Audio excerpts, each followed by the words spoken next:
Greetings from the lab, everyone. Oh my god, I'm going absolutely insane trying to figure this mod out. Okay. Okay, there's no one on. Perfect. Not really, but good enough. Oh my god, wait. My game isn't properly scaled. Get back in the frame. Get rid of that white line. Okay, okay. Wait, this is still too big. Why is it so big? Fit inside the frame. Okay, okay, okay, okay, okay. Better. So I've fallen down the rabbit hole of modded Minecraft once again. So there's a couple of things that I did off stream.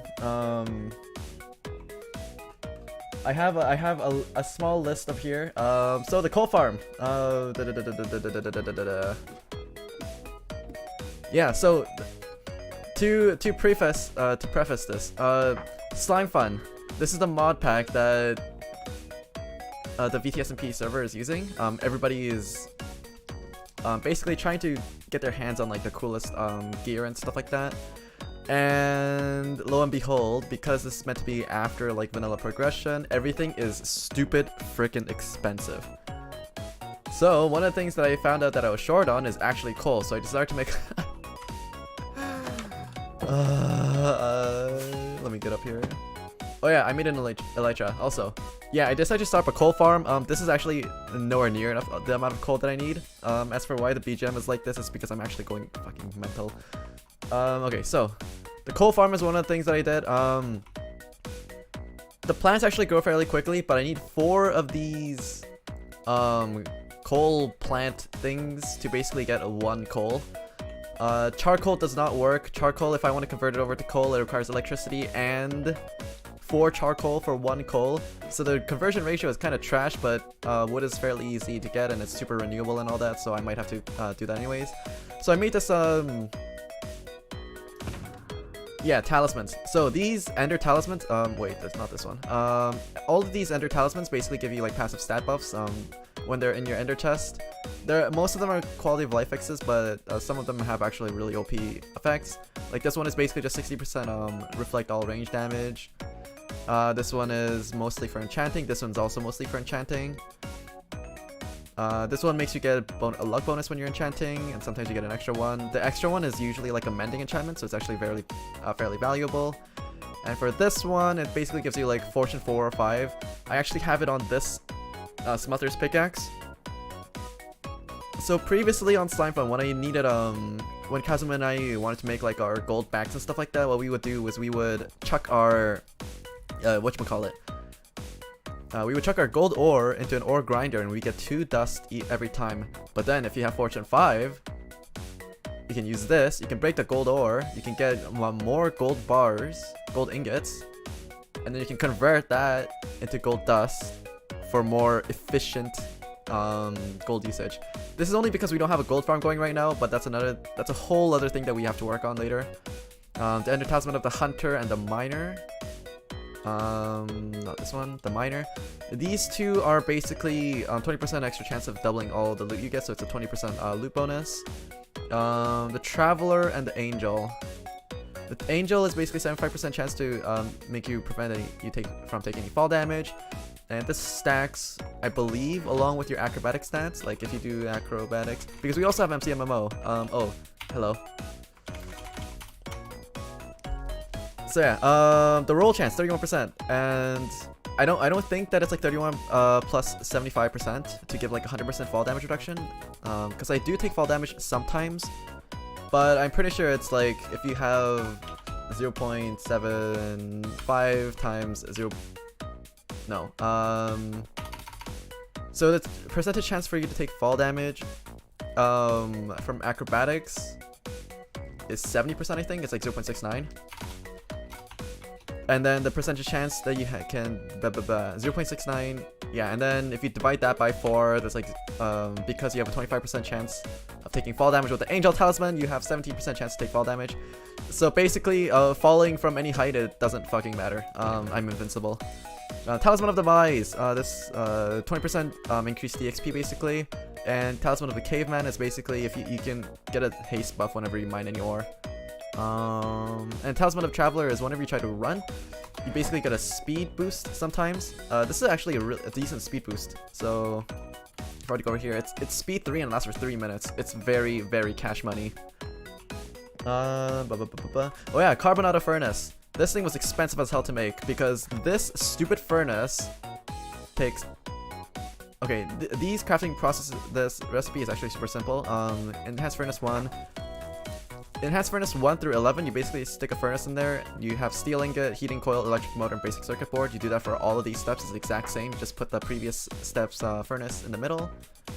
And then eventually you get a Carbonado Edged Furnace. These steps, the last 2 steps over here, the Reinforced Furnace and the Carbonado Furnace are a little bit more expensive with reinforced alloy ingots and heating coils and stuff like that. An extra heating coil. Carbonado requires Carbonado, which is stupid expensive. But yeah. And so the reason why I made this is so that I can quickly convert like all the logs I get into coal, charcoal, so that I can eventually convert it back into coal so I can make more Carbonado. So it's a stupid vicious cycle of yeah, me starving for coal every single time.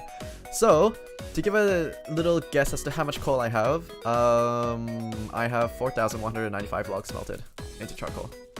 And this isn't even the tip of the iceberg because I need to make a lot more because there's never enough coal. Love to see it. So the other thing that I made is a juicer. So this is a juicer. No, this isn't related. Chess.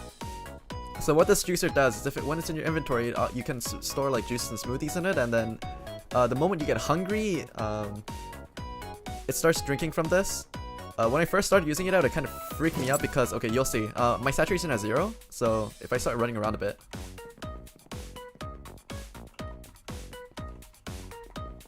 Come on.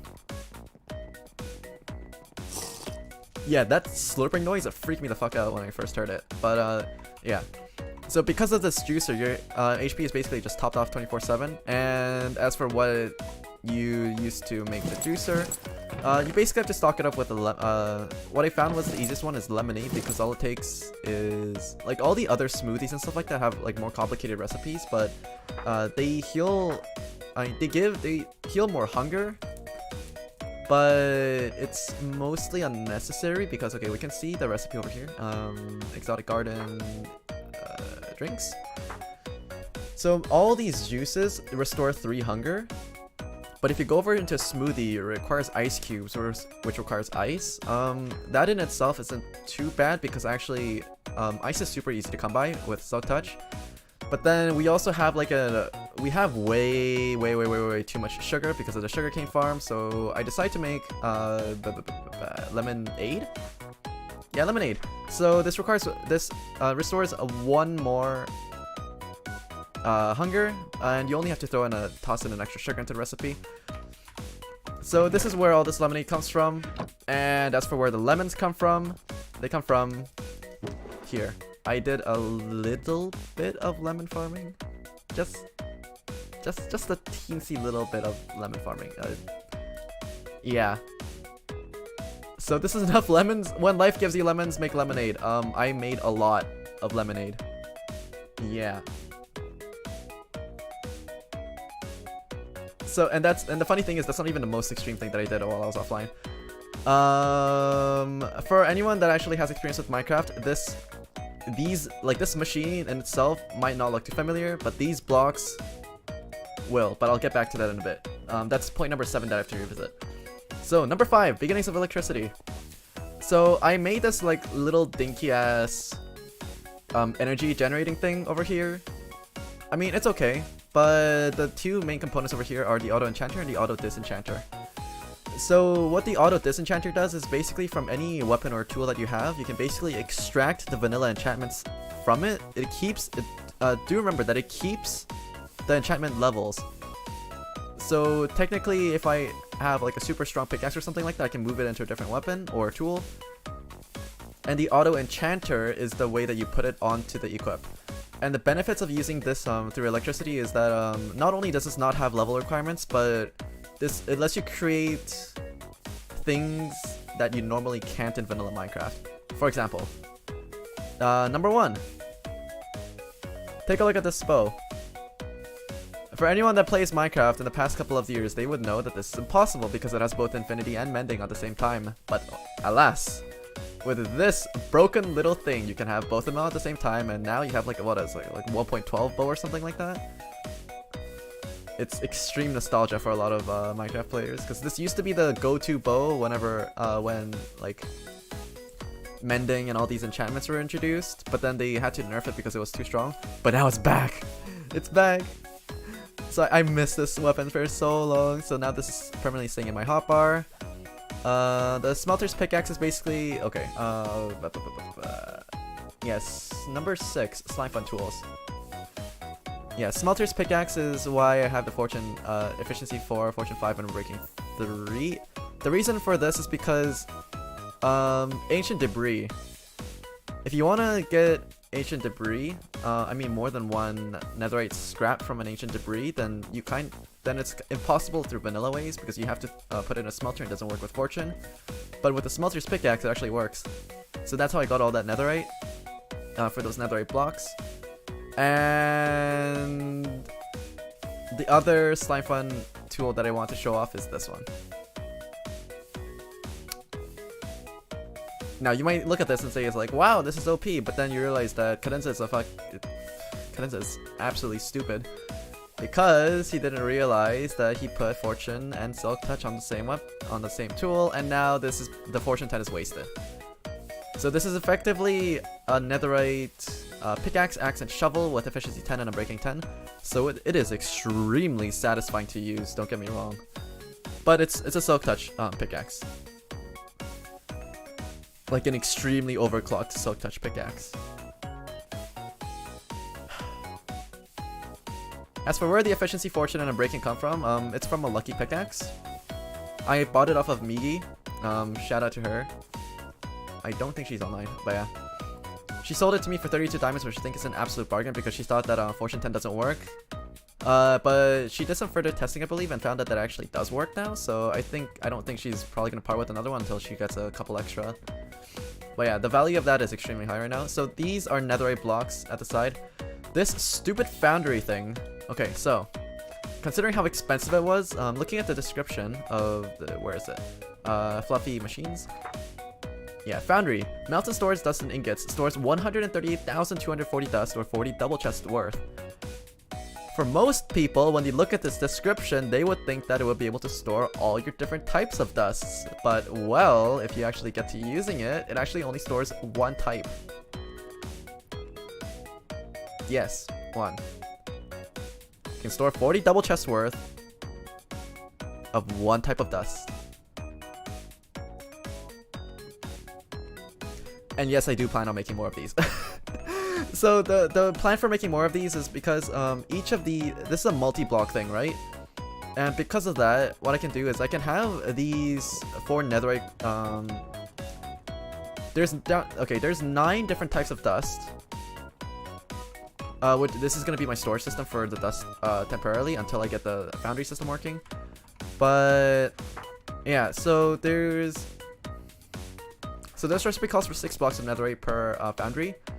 But because it's a multi-block, right, you can actually share the blocks of netherite. So what you can do is, the small brain individual will basically just make, oh, you need 6 blocks and then you need 9 different types of dusts. And then, so you might think that, oh, you need 54 blocks of netherite, but no, that's too expensive. And this medium-sized brain person would think that you can just line them up side by side, and you can basically have them share the middle one, like all of them.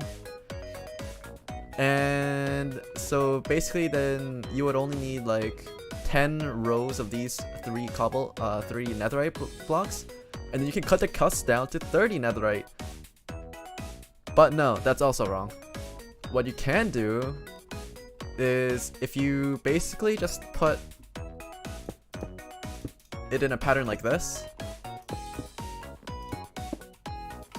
kind of like this, right? So you have 1, 2, 3, 4, 5, 6, 7, 8, 9. Boom, you can cut down the cost to 24 netherite. Netherite blocks. Yeah. by just recycling these and just putting them in between each of these gaps. Whoops, I did not mean to do that. Yeah, so explaining, like, I can't poke things with the Paxil with my main tool anymore, simply because it's actually too OP and it just breaks everything too quickly. So yeah, if you place them in the middle over here, what you can do is you can have that many smelt. At least to my knowledge, I might be the small brain one, but you can put 1, 2, 3, 4, 5, 6, 7, 8, 9 foundries with 8 blocks. So this is a lot more efficient. And because netherite is so damn expensive, I think this is the plan that I'm going to go for. And the reason why I want to have these smelteries is simply because, actually there might not even be a point to this. Because this thing handles 138,240 dust, right? Right now, what this foundry is serving as in my base over here is basically, if I want to smelt a whole bunch of ingots, I don't have to go through the smeltery and just right-click it every single time.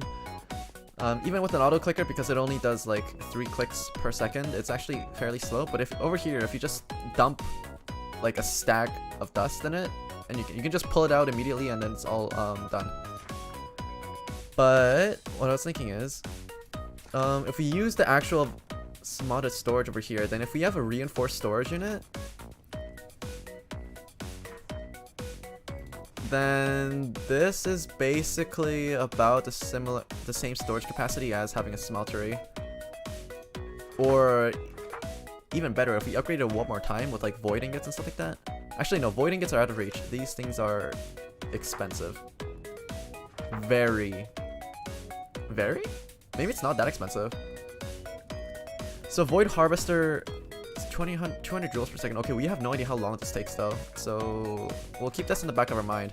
So 9 bits equals 1 dust, and then we need 81 dust for 1 ingot. That's, what's megonium?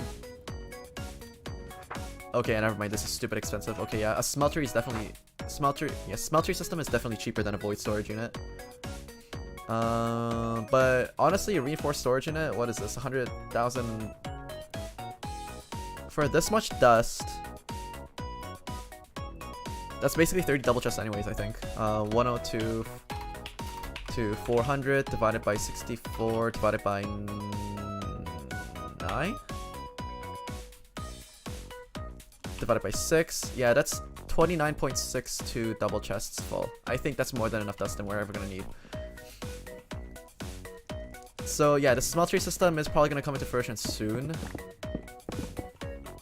But before I get into that, I also need to do this little thing called an inventory management system. So the reason why these aren't logs, these are actually like basic storage units.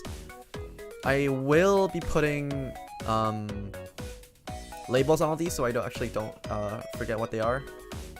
Super important. My only concern is like all these dusts, right? If I put on signs over here, then that's okay, but it's not a good visual indicator. But then if I put in dusts, because 5 of these, 5? Yeah, I think it's 5. 5 of these dusts look the same. So I'm gonna have like a row of 5 different dusts. I'm gonna get used to it later, but for anyone else that's dropping by for like a quick tour, it's not aesthetic, and I'm kind of mad about that. If there's like a texture pack or something that I can use for SlimeFun stuff, then please let me know. But to my knowledge, I don't think there is one that's updated for SlimeFun Craft 4, though I could be wrong, but yeah.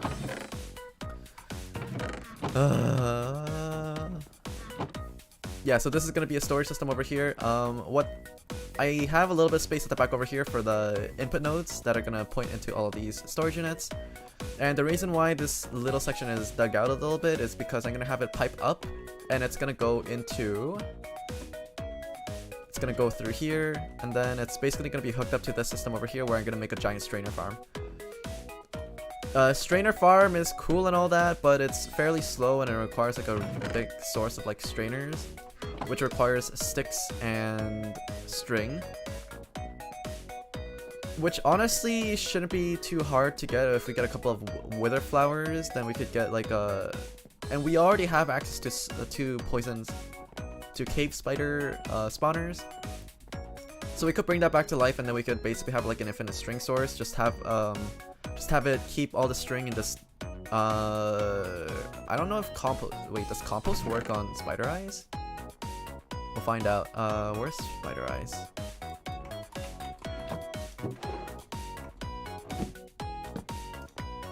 No, spider eye doesn't compost. Yeah, we're gonna have to throw away all the spider eyes, but we could definitely have a system to make us an infinite amount of string, and then we can have that set up to strainers. But then these strainers, they take up quite a bit of space and they're not that fast. So the other alternative that I was thinking of is using a cobblestone generator hooked up to an automatic, to a pulverizer, to an ore sifter, and to like an automatic gold pen or whatever the hell it takes, and then we can have like a bunch of dust that way, and then we can expand the system infinitely that way, get more dust and whatnot. But electricity is where a lot of the thinking comes from. Okay, anyways, but before I go into theory crafting more, I want to show off another little thing that I was doing, which is mining. Yeah, so I did a little bit of mining. Let's see. No, not over here. So a little bit of mining. A little bit of mining.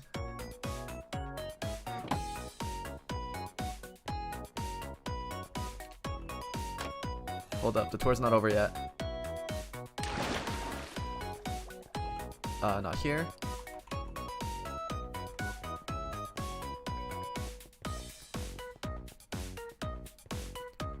Okay, this is where the this is basically right underneath my iron golem chunk. This entire section over here is basically under the iron golem chunk. But Akali said don't run chunk loaders, so I have it currently set to disabled because yeah, it's when this redstone light is on, the observer is always on, so it's not gonna set off any of the dispensers, and which is why this thing is locked. So instead I decided to use this portal, and I just reused it to get into my netherite digging shaft. And I did a little bit of mining. Like, a little bit of mining. I should probably just... okay.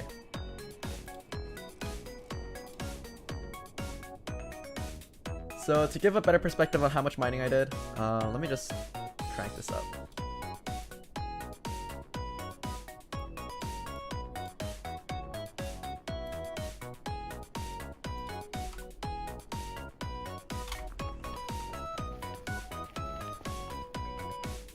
So this is home, and if you can see on my mini map, it looks like a giant ass comb, right?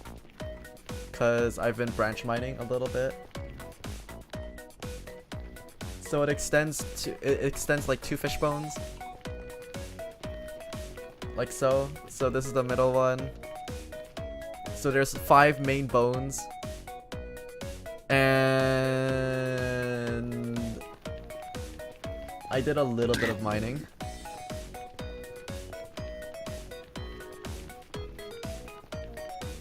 A little bit of mining.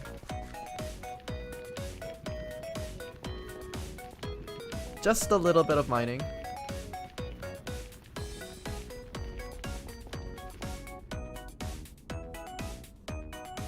Okay, I did a fuck ton of mining. I'm addicted to this. No, this wasn't meant to be. This wasn't meant to be. Just when I thought I got out of the modded Minecraft rabbit hole, I'm dragged back into it.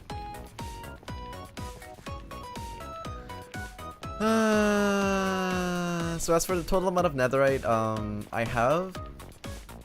I have 64.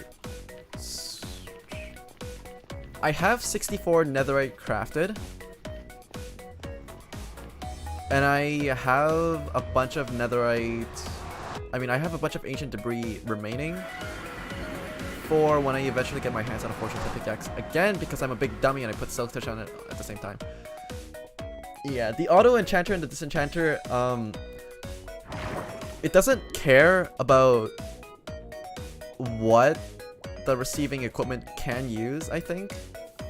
Like, I'm pretty sure I could probably smack on like efficiency 10 onto like my helmet. I mean, it makes no sense, but I could probably do it. And yeah, I have 56 extra ancient debris. So once I get a Fortune 10 pickaxe, this is probably going to be multiplied out to approximately 560 netherite. No, not 560 netherite scraps. It's going to be approximately 280 netherite scraps. Which is like, what? 56 netherite more? Something like that. Yeah. So I basically have 2 stacks of netherite ore that I can work with. Why am I playing this so much? Let's check on the iron farm. We haven't really done that much. Oh yeah, that's another thing that I wanted to do was I wanted to convert this iron. I wanted to get rid of this iron farm because we don't need because we're not allowed to use chunk loaders. So this compact iron farm is actually of no use. Instead, we can just supersize it with a much bigger iron farm going over Customer's Place over here. I think that is probably the most worth it investment we can make, other than all the SLIMEFUN stuff, because SLIMEFUN stuff is actually important as well. And another good thing about the SLIMEFUN things is if we actually finish all the dust fabrication, right? If we get the strainer farm going, then it also acts as a passive source of iron as well, because this thing also collects iron dust, and iron dust cannot be smelted into iron ingots at a 1-to-1 ratio.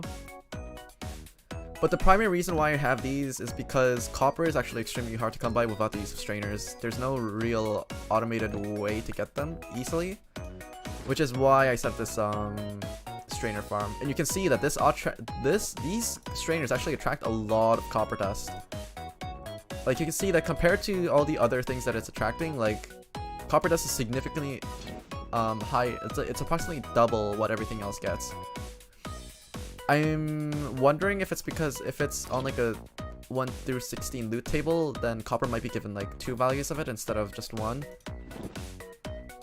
But for anyone getting started in SLIMEFUN,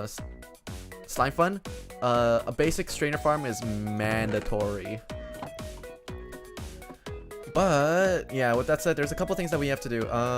First thing that we want to do is we want to turn this into an automatic dust sorter, where I can have like a double chest up top over here, where I can just dump all my dust. And then what that's gonna do is it's gonna automatically sort them into all of these different chests over here, and whenever I need to craft them, I can basically just yoink them out of here, and then I can dump them in a foundry or something. Like, actually, speaking of foundry, I could probably just move it over here temporarily. Yeah, I'm gonna do that real quick.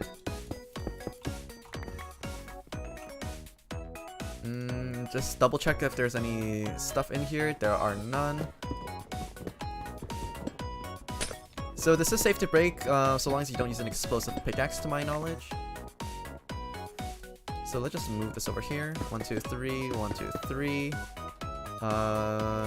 We do want light.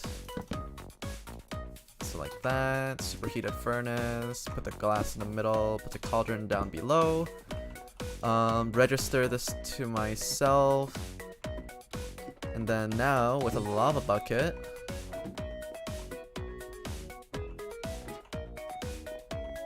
I can right click this, and now the foundry is active and I can just insta smelt any ores that I need.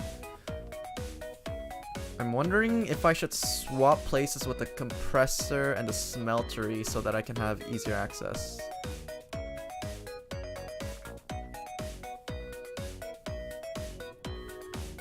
Yeah, the compressor doesn't need to be here. This thing's empty. Okay, good. Shit!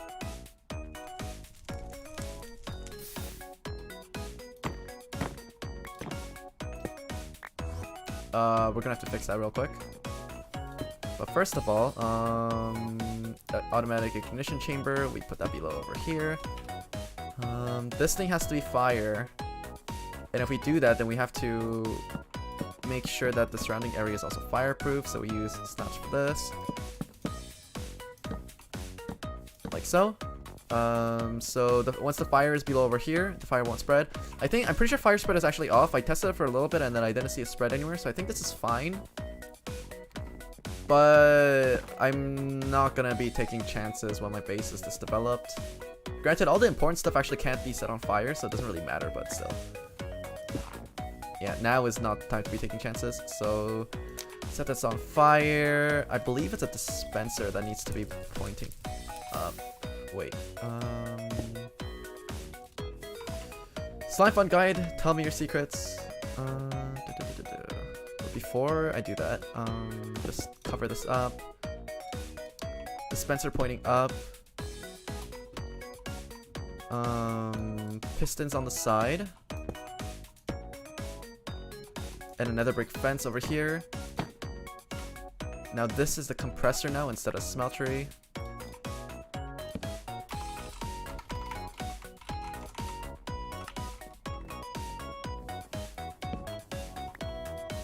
Compressor.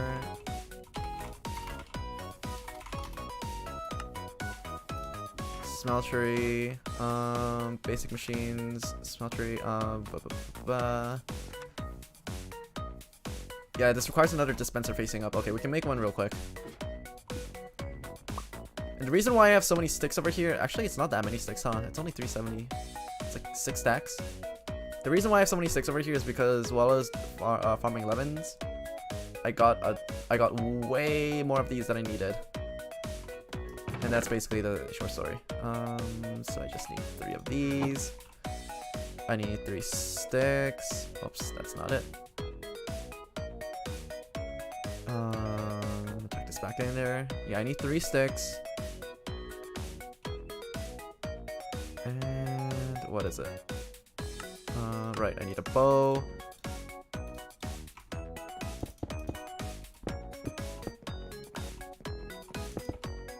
I need 7 cobblestone, and I need 1 piece of redstone. And then I should have my dispenser.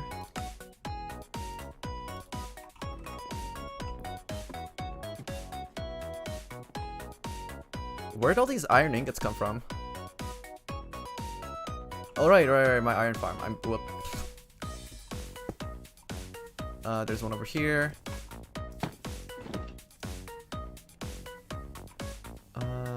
No, that's not it. Right, nether bricks on the side. Whoops. Is that a smeltery?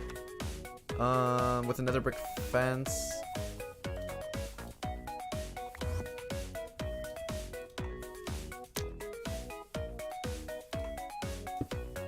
Whoops, that's not it. Should be this.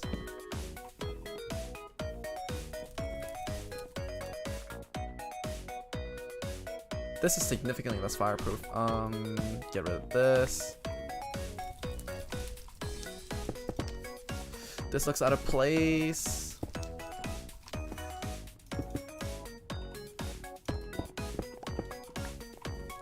We can use cobblestone to remedy that. Like this. And now we just dump all our flint and steel in here. Actually, we have 4 more slots for flint. I'm pretty sure we have flint over here as well. We're actually kind of short on flint on this chest. So 1, 2, 3, 4. Grab 4 more flint and steel. We can chuck it into the ignition chamber, and then we're set. So the next thing that I want to make is I wanted to actually make this inventory system over here first. So I'm gonna make I'm pretty new to this too, so just tell me if I'm wrong on anything. But one thing that we need for sure is for cargo management.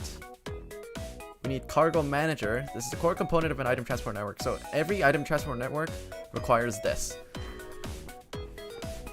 So what does this require? Require aluminum bronze ingots, Android memory core, aluminum bronze ingots, and cargo motor, and hologram projector. I believe we have all of these except for the reinforced plates on the side. As for what the reinforced plate requires, I did make like a mini crafting tree for this because I'm kind of used to doing this kind of crap because I played BDO. So the grand total of this, actually I could probably just show it off on stream. Yeah. Where is it?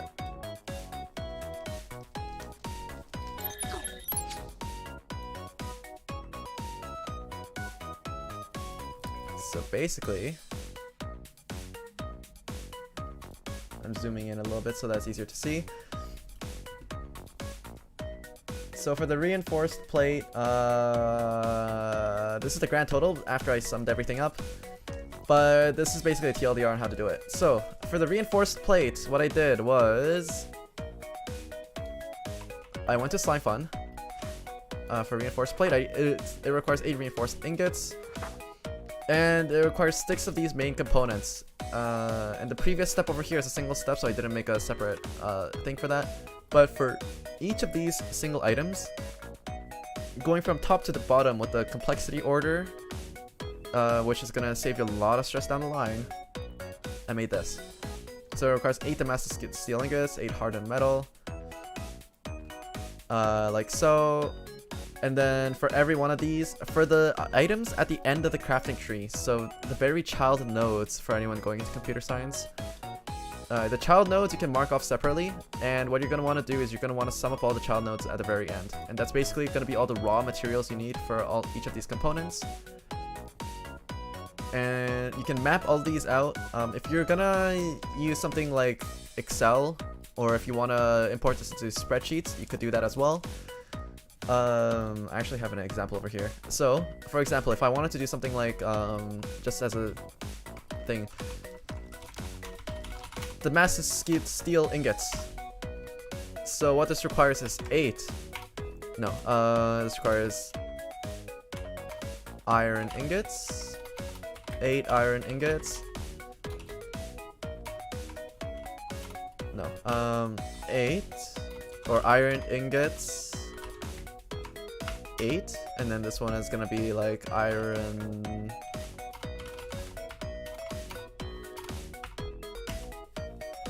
Make sure you keep the spaces out of here. Iron dust. We're gonna use all caps because this is just easier to keep track of. Iron dust, iron ingots, and then we have over here we have coal. No, it's not carbon. That's carbon 8. And then over here, this means that we need coal, and we need 64 of these. Over here, we can do something similar. We need steel, but we need 8 of them. But the sub-crafting tree for that one requires 8 iron ingot times 8. And this also requires iron ingot 8. I'm just sticking to the order that I wrote this in the first place, simply because it's easier to keep track of that way. But if we were to do something like this, iron ingot, iron dust, iron ingot, and then there's gonna be carbon 8, and this is gonna be coal 64. One thing that you can do is you can basically set it to for every instance. I know you can do this, but I just forgot it off the top of my head and don't want to waste any more time. But if you, for instance, if you have it set up like this as a crafting tree, I'm surprised that nobody's made something like this, to be honest, as like an interactive web app or something like that. Because there's a bunch of different games that require something like this, especially MMOs. Dear Lord, let's not get into crafting trees and MMOs. But if we were to do something like this, what you can do is for every instance of this mark, which basically indicates that this is a child node, or the end node, I guess. Yeah, it's a complete child node where it has no children of itself. So for these end nodes, what you can do is you can basically just sum up all of these, and you can get the total required ingredients for this thing. And if you want to take it a step further, what you can do is for every instance, for every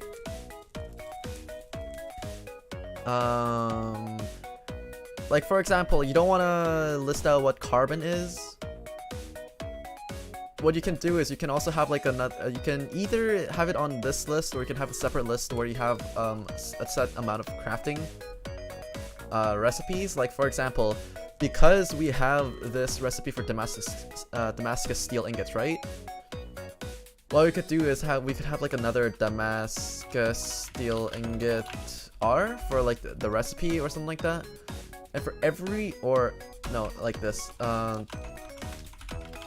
Damascus steel ingot, or it could have something like carbon as well.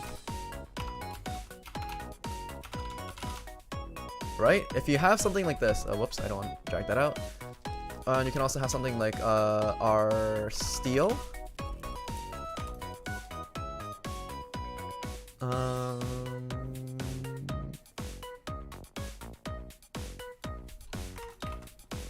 How about something like this? For our carbon, you can basically have it set. Actually, like, this is probably easier to demonstrate over here. If I were to move this over here and call this R, right? Our domestic steel ingots. So instead of for the summation process, what you can do is you can add it for all the child nodes. You can add every instance of this as well. For every time this happens, basically get a list of whatever is on the right, 2 columns, and basically just sum them up. Another thing that you can do, if you want to do this in 2 steps, what you can do is you can, for every instance of this child node, you can basically have it print out all of these in basically one giant column. And you can basically do another step where you basically just sum up all the duplicates. That's one way to approach the problem. But another way to approach the problem is if you have our domestic steel ingots, right? R standing for recipe. If you have something like this, then the next time something requires Damascus steel ingots, if you use R, then you can have it. Okay, no, it's probably easier to explain with carbon. So for example, for our carbon, we can have this requires 8 coal. We can have it require coal 8. So this is going to be the recipe for carbon. I'm just marking it out so that's easier to see. So for something like this. So what we can do is, in this recipe, it calls for 2 instances of carbon times 8. So what we can do is we can turn this into our carbon. Then we can do this into call. Yeah, call carbon. And then this is basically immediately going to be counted as something like, no, this is our carbon. So for example over here, and then we have another case of carbon over here, so we can get rid of this. And we can get rid of this.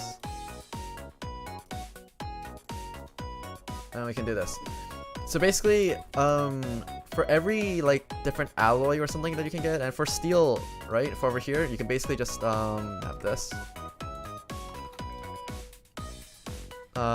steel, and then this is our steel. So for the next instance of our steel, you can basically just cut it down. You can slim down the recipes really hard by doing something like this, and it becomes a lot more digestible, and it becomes basically what you have on the original SLIMEFUN book. So when you're calling R for this column, for every instance of these child nodes on the following columns after that, and for every instance of R, you can basically have it reference the first column R's reference, basically. So the easier way to explain it would probably be something like this. If you have our carbon over here, and if you have our steel over here,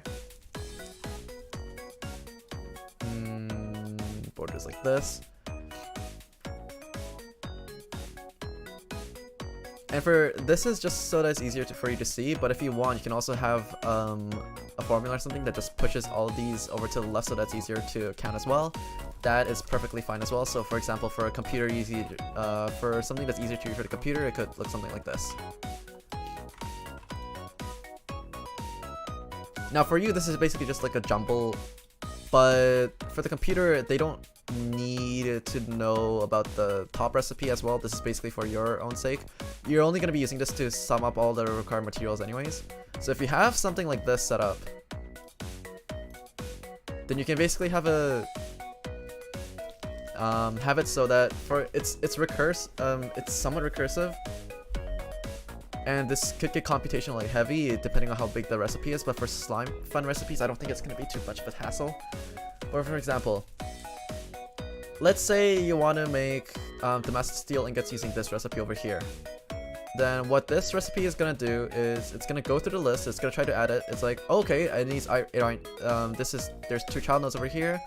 I mean, start from the top down. There's a child node over here. This requires 8 iron dust. There's a child node over here. There's an 8 iron ingot.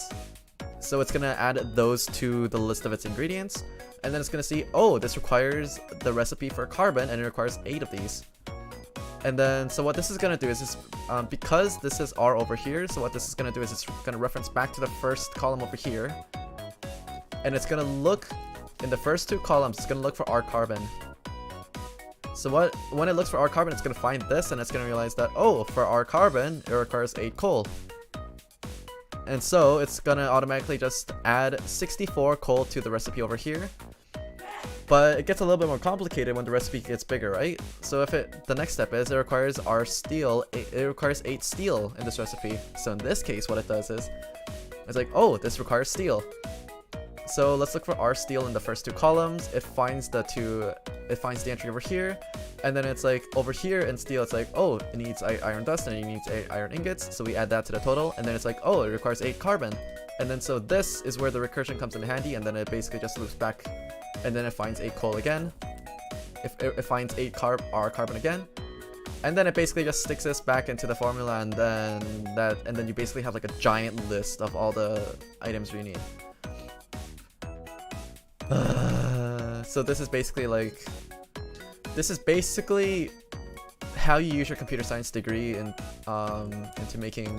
optimizing your MMORPG and Minecraft gameplay easier. So take notes. If anyone ever told you that school is useless, tell them they can make crafting trees a lot easier for you. So that's one positive benefit of learning how to work with spreadsheets and stuff like that.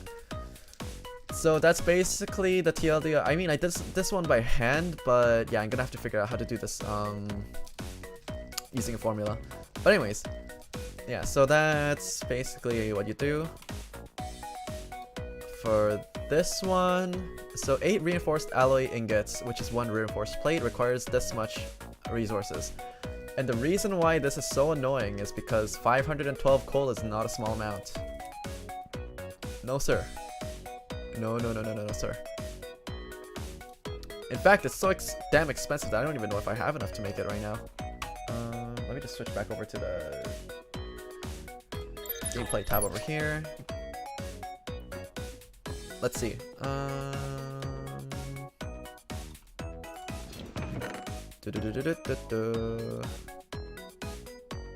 Right, I have a bunch of iron ingots that I don't need. What was I gonna make? Oh yeah, I was gonna check my coal supply because I really don't have that much. And do remember that for 8 reinforced alloy ingots, for 1 plate, it requires 512 coal, and if I were to get that through charcoal, that would require 2,048 coal. I can make 2 of these with 4,000 charcoal that I have. If that isn't crazy to you, then I don't know what to say. So let's just check our coal reserves because I'm pretty sure we're out.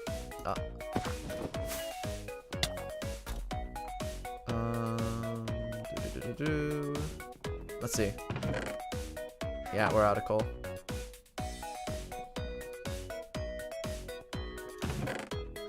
Yep, we're shit out of coal. That's bad. That's bad.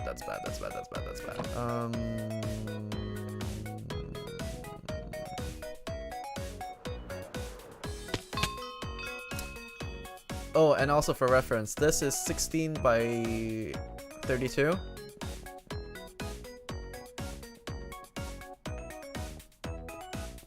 Is it 16 by 32? I think it is. 1, 2, 3, 4, 5, 6, 7, 8. So yeah, 16 times 32, that's 512, and we get 1 coal for 4 of these. So if we were to harvest this entire thing over here, this will give us 2 stacks of coal. Impressive, isn't it?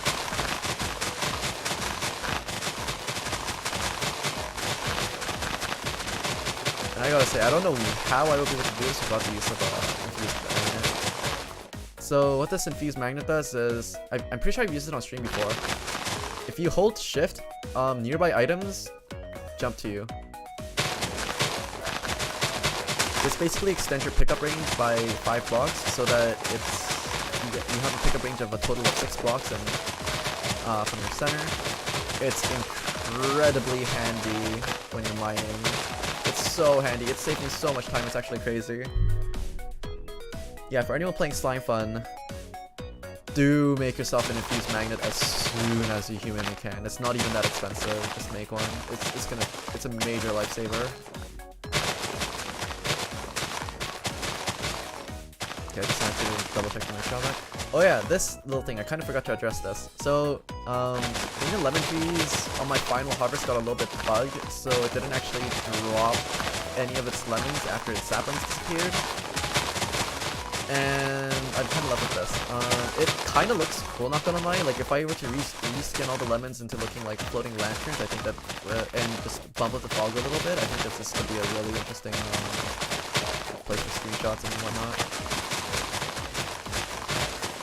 Come on, floating paper lanterns, doesn't it sound really cool? Yeah, it's definitely one thing. That is one thing. So let me just finish harvesting this real quick. And because my pickup range is so big, I only have to do this like a couple of times. Like, I do it 10 times just to be safe. But I could theoretically just do it in like 5. Something like that. So with all the essences in hand, all we have to do is we go over here. We make a ring over here, we dump everything, we top this one off, we use an auto clicker, we hold right click over here, and now we have 2 stacks of coal and a little bit left over. Let's finish this as well. And we go over here into the compressor, we dump all this coal, use the auto clicker once again, and then we just shove it all into the compressor, and then we have our carbon. So how much carbon does that make? We have 34 compressed carbon and 17 carbon. Is that enough to make reinforced plates? I think it is.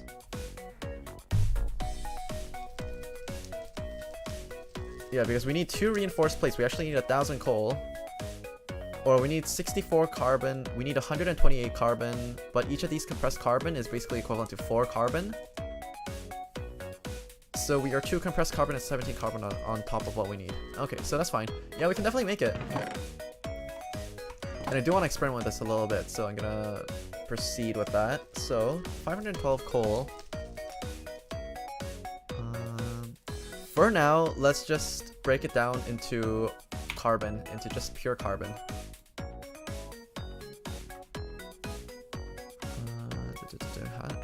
Wow, I can't believe Notepad++ actually has a zoom feature. This is so handy. Now, how do I reset the view? I have no idea if this is actually zooming or if it's actually just... I have no idea if it's zooming or if it's actually just changing the font size. View font size, view zoom. Oh, there is a restore default zoom. Okay, perfect. So I'm gonna shove this over into my next screen. Shit, I was afraid of this. Okay, well, output chest. Why do I have an output chest over here? Where's my actual chest? There's my actual chest. Oh my god. I was afraid of this. My tool is too powerful. It picks up everything.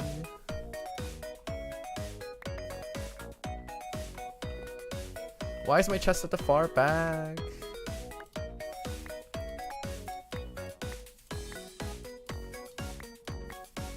Come on.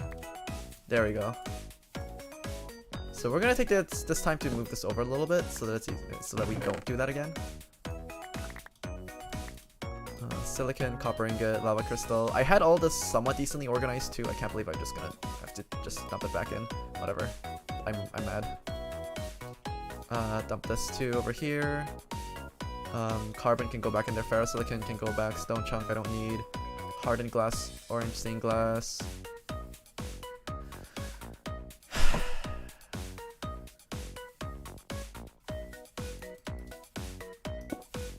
Why do I have an output chest? Where did this come from?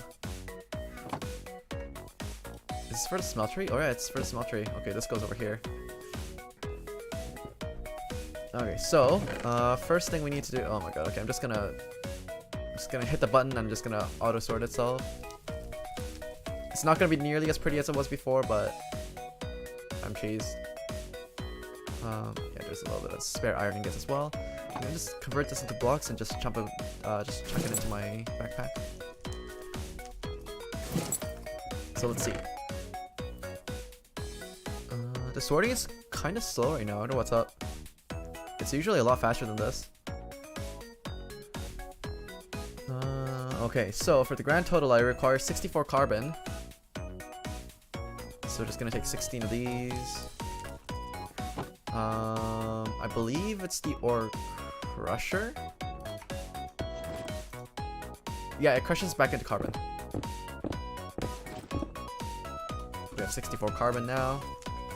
Actually, we need double that, so we need 16 more.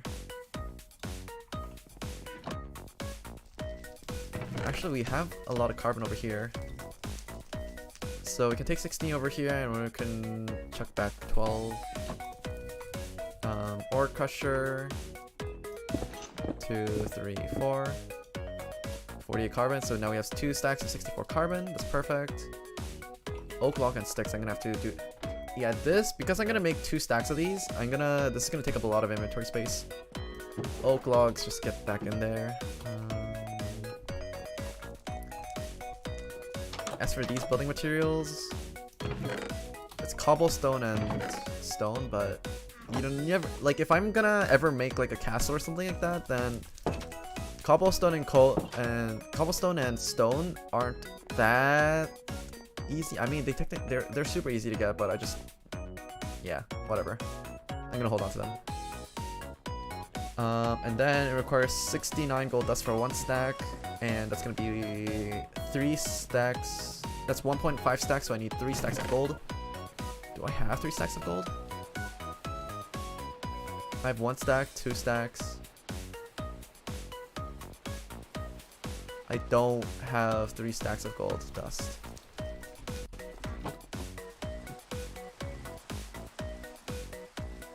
I'm pretty sure I should have 3 stacks though. Gold dust over here, gold dust. Okay, we're short on gold dust, which means that we're gonna have to figure out a way to convert gold ingots into gold dust. And I believe there's a machine to do that. Electricity and energy. I think it's the carbon. No, it's not the carbon press. Is it electric smeltery? No. Could be the electric ore grinder. No, these are only gold ingots, 4 carats and above.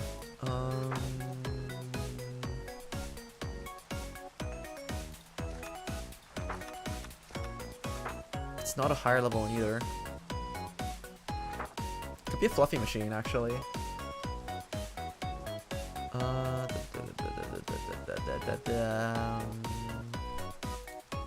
No, maybe it's under Infinity Expansion. Maybe it's a basic machine? Nope, that ain't it either. Wait, basic machine. I haven't looked into the recipe for hydro generator. 8.3 joules per second with a 500 joule buffer. Max the electromagnet machine circuits and buckets. Wait, this is so cheap. Maybe I could make these instead. Machine circuits are kind of expensive because they require electromagnets, but I can just make like a stack of electromagnets and copper ingots are cheap as well. I think hydro generators are the way to go. I'll make a bunch of hydro generators later. Yeah. Because right now what I'm running are 4 of these advanced steam turbine generators. But I mean, they're fairly cheap, I'll be honest. Simple turbine engine requires like electric motor, steel ingots and stuff like that. And it's actually cheaper than the hydro thing. Because the hydro thing requires 3. Hello, Fuji. What's up? I'm freaking out over SLIMEFUN because everything is so damn expensive. Okay, so I'm pretty sure that there's a machine that lets me convert gold ingots into gold dust. I'm pretty sure there is. So it's somewhere here. Electricity and energy? Electric ingot factory? No, that's not it. Is it a pulverizer or something? It might be like a pulverizer. Is it electric press? No, this actually just combines things. It's not a refinery. It's not an anvil. It's not a composter. Is it? It's not a carbon press either. Electric smeltery? No, that's not it. Seriously, where did it go? I know there was an item. There was a block that let me convert gold ingots straight into gold dust. And I'm pretty sure it didn't get nerfed either. It should be something similar to this. It should be like electric crucible? No, it shouldn't be a crucible. Ingot factory? Maybe it's a dust washer? No, it's not a dust washer. Gold pan? It's not a gold pan either. Not a furnace. I don't need furnaces.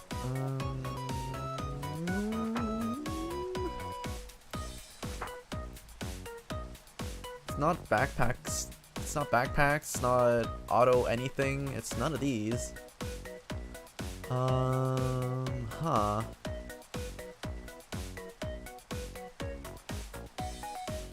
The cursed thumbnails are back. Why won't you make it stop? Okay, I'm going crazy over these recipe trees because they're so freaking big and complicated. And I'm trying to find one thing and I can't find it. I need to be able to convert gold ingots into gold dust. I know there's a machine. I've seen it before, but I can't find it for the life of me. It's not a basic machine either. Basic machines are all handled by hand, but there was an electric one that only works with electricity that converts gold ingots into gold dust. And I can't find it! Where is it? It's not these ones. These ones are only the modded gold ingots. There's one that... Oh, it's this one. It's this one. It's one. It's yeah. Electric ore grinder. Electric ingot pulverizer. Yeah. This one converts gold ingots into gold dust. At the cost of electricity, but who cares about that? Okay. Perfect. Okay, so what do I need for this? I need electric ore grinder, lead ingots, medium energy capacitor, and heating coil. I'm scared to click on what this is going to require because I know this is going to be a pain in the ass. Have you tried turning it on and off? That works for most things. Like, are you talking about my brain? Are you crazy? Maybe it is worth trying. I don't know. Small energy capacitor first, and then it's a medium energy capacitor. Small energy capacitor requires sulfate energy connector, duralumin, sulfate, duralumin, redstone alloy ingots. Oh my god, why is everything so complicated? I'm gonna cry.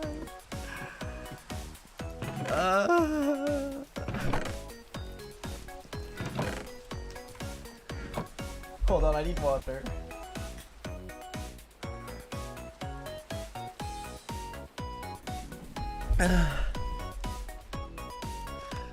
Okay, let's take this one step by once. What are you building? What are you building? Okay, you know how this feels? This feels exactly like... I don't know if you guys seen the meme of Hal and Malcolm in the Middle, where he tries to go fix a light bulb, and then when he tries to go fix a light bulb, he goes to check his like cabinets, and then he finds as though like one of the cabinet like shelves are loose, and then he tries to go for a screwdriver, and then he realizes that he doesn't have a screwdriver, and then he tries to get into his car to buy a screwdriver, and then when he tries to start up his car, his freaking car breaks down. It's kind of like that. I'm going through the exact same thing. I'm going crazy. Okay, so the reason why I need an electric ingot pulverizer is so that I can get gold ingots, so I can make gold dust. And I need that gold dust so I can make reinforced plates, which is something that I can use for a cargo manager, which is gonna let me start automating dust production.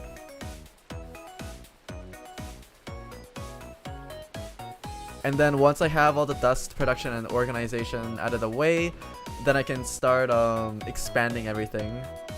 I've played some Minecraft mods, it can get crazy. Yeah. So I don't know if you guys are here, but okay, let me just switch back. Yeah, I don't know. Yeah, so I was thinking about making this. I don't know if you guys were actually here for the explanation though. There's a good chance you guys weren't.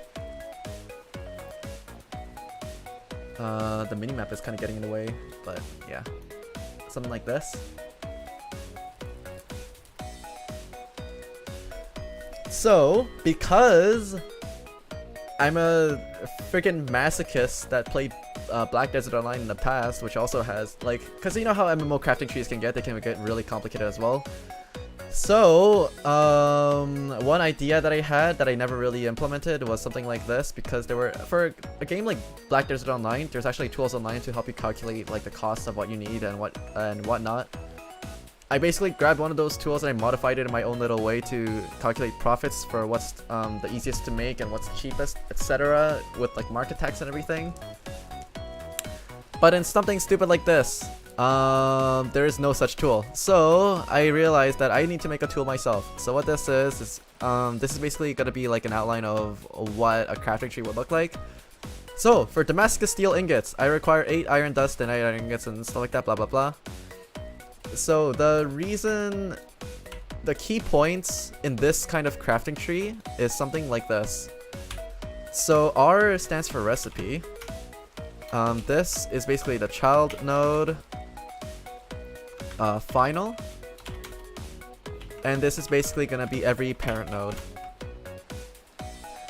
So what this means is that for every crafting tree node over here that does not have any children, it gets marked with this arrow over here. This is just like, you can use any symbol, but for example, I'm just using an arrow. But if it's a parent node, for example, because carbon requires 8 coal to make, it's yeah, because carbon requires 8 coal to make. So for something like this, you mark it off with this, and then the subtree below it, you mark it off with coal because coal is the final end ingredient. You mark it off with 64 because you need it over here. But what you can do is you can start simplifying these so that you can have multiple. You can have one big ass crafting tree, kind of like this. So let's say for Damascus steel ingots, we decide to shorten it down into iron dust, iron ingots, carbon, and steel because these two require whatchamacallit. I don't know how much experience any of you guys in chat have with computer science, but this is basically working with a tree. It's basically, yeah, it's trees and recursion. So using trees and recursion, you can basically make your own DIY ingredient, like quote-unquote ingredient calculator for any game that you want, using this kind of basic setup. So what this does is, this shows that this requires the recipe for carbon and you need 8 of these, and this one requires the recipe for steel and you need 8 of these as well. So from the top down, as the computer's going to see it, it's going to see that it's going to require 8 iron dust and 8 iron ingots, so it's going to add that to the total ingredients list over here. So just for hypothetical sake, let's put that over here as the grand total over here, and then it's going to go into the next element over here, and it's going to see that this requires this requires a recipe for carbon and requires 8 of these. And so what this is going to do, because this calls for a recipe for carbon, right? It's going to index the first 2 columns for our carbon, and then it's going to go down from the top, and then it's going to go down. It's like, boop, no match, no match, no match, and then it's like, ooh, wait, there's our carbon over here. So now that you have our carbon over here, what this recipe is going to do is it requires 8 of these. So what it's going to do is it's going to take the summation of this subtree over here, and it's going to take 8 of these.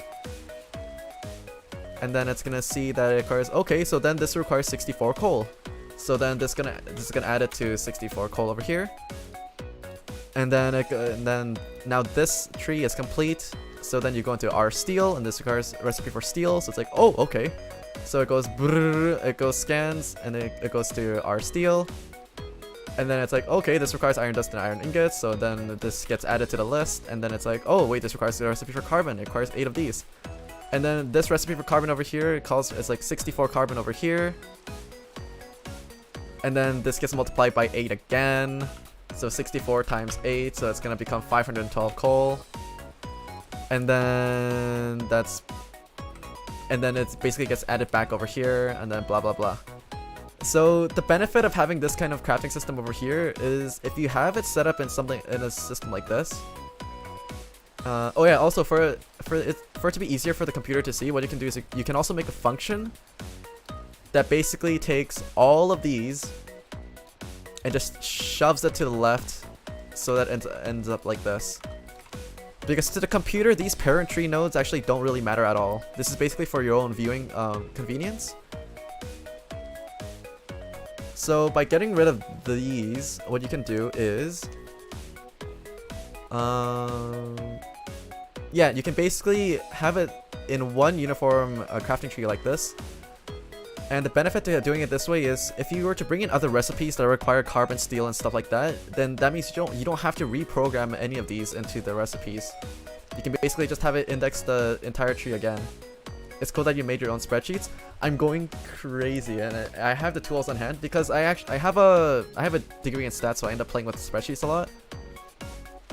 And yeah, so that's basically how you can basically make a crafting tree out of this. So if you ever get bored and you decide to make a crafting tree, what you can do is you can basically just go through all the recipes over here, and you can start populating the list one by one with everything that it needs. And then eventually you're gonna get to a point where you can basically just call up one of these recipes, and you're gonna get a list like almost instantly. That's the computer science way of doing it, at least. I can't believe that I'm actually gonna have to use my... Like, if you think that school doesn't teach you real life scenarios, that's because you're just not using them properly.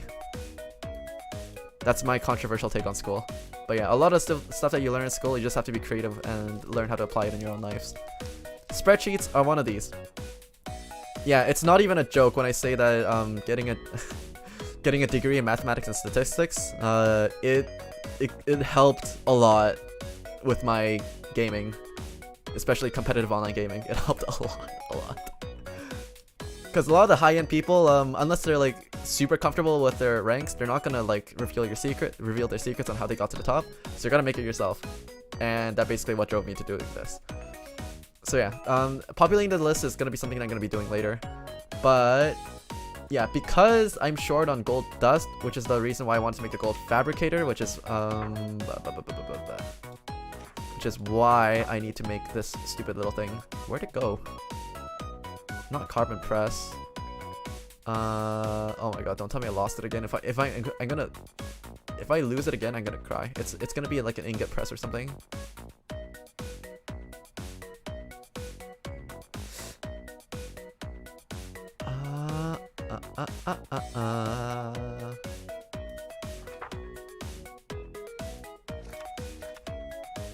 Ingot pulverizer. Okay, yeah. I'm not gonna cry this time. No. Okay, so this requires an energy connector. I have energy connectors. I need 4 duralumin ingots. Okay, actually, let's just make the tree right now. Okay. Whew. So for small energy connector, or small energy connector. Okay, you can... awkward.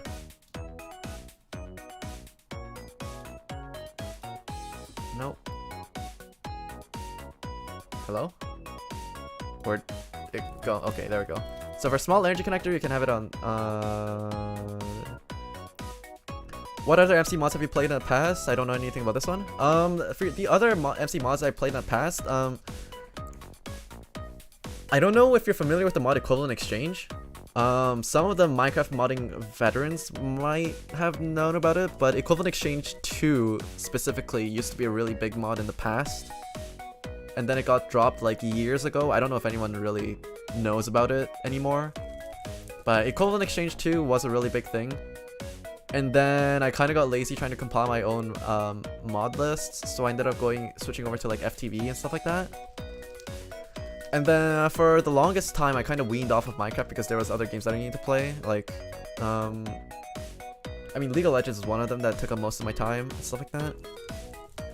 But then now that I became a streamer, it's like I tried out Minecraft because at first it started off, it's like Minecraft is like the big game that gets everyone's attention, so I might as well try it. But then after I played it a little bit, like all the nostalgia and stuff like that just hit me like a truck, and I basically back down to the rabbit hole.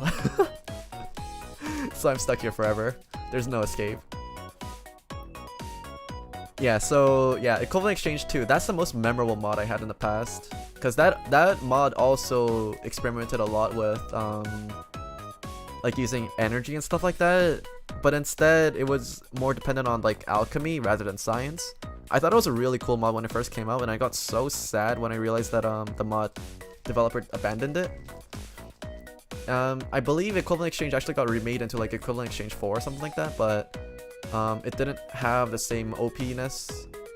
Like quote unquote, unfortunately, it got balanced, which is why I kind of stopped playing it.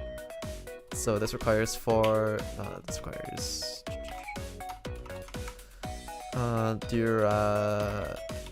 Lumen ingot. Okay, for the time being, because this is temporary, we're gonna just use the parent tree node example. So for Duralumin ingot, we require copper and aluminum dust. Okay. So this requires aluminum ingot, copper dust, and aluminum dust.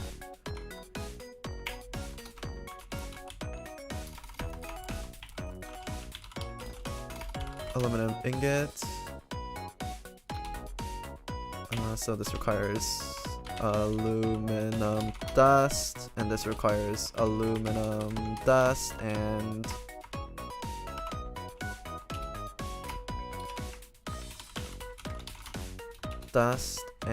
copper dust, and this requires 1, 1, 1, 1. I've only played Omnifactory, spent about 2 months on it.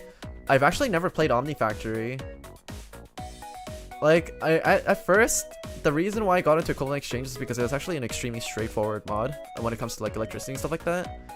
So when I ended up trying to play like the modded like skyblock kind of maps where you basically end up having machines to automate everything, it kind of turned me off because of how complicated it was. But now that I'm trying out this kind of mod, it's like maybe it's not so bad. So I might try something like that in the near future. Actually, maybe not in the near future. This mod pack stupid mod pack has like way too much stuff to do. But yeah, I'm getting pulled into that kind of mod for some reason. It's something that I really didn't expect for myself. So redstone alloy ingots requires ferrosilicon, hardened metal. Jesus Christ, what the fuck is this crafting tree?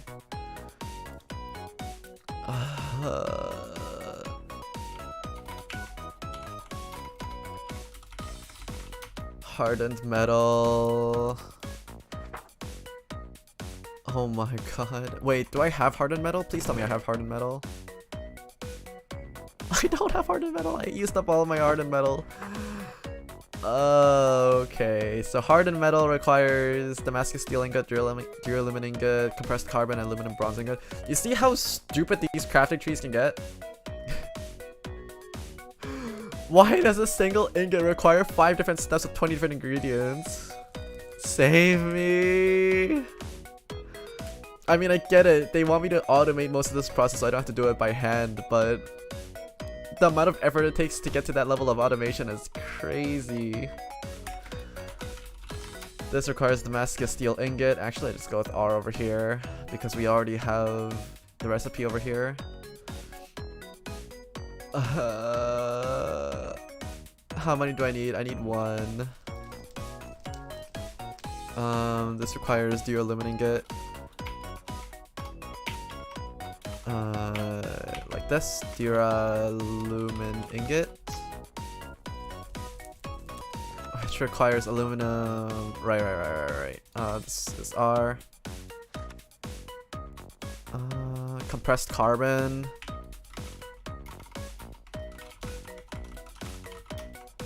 which requires our carbon times 4. We need one of these, and we also need aluminum bronze ingot. Okay, so aluminum bronze ingot. We need one of these. Is there auto crafting on this? There is. It's just that to get to the auto crafting process, yeah, we need to have an electrical system set up to begin with, and that requires a lot. I believe there's auto crafters like fluffy machines. Oh, it's getting cut off. Yeah, so there's automatic crafting tables for vanilla recipes, there's ancient altar recipes, table saw recipes, magic workbench recipes, and then there's also more things for, is it here? Could be like advanced machines.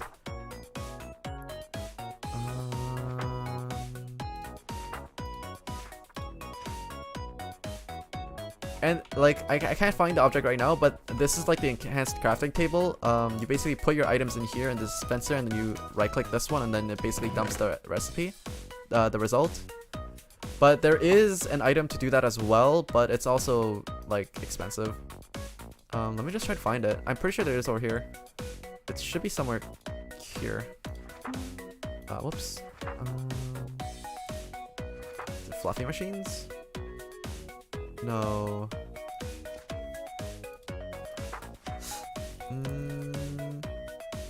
Wait, hold up. What the hell did I just see? Electric dust fabricator converts any cobblestone variant into lead and manganese into dust. Wait, this is so strong.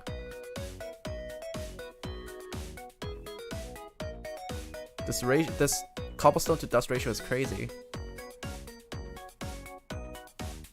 But it's also extremely expensive, of course. Of course, of course, of course.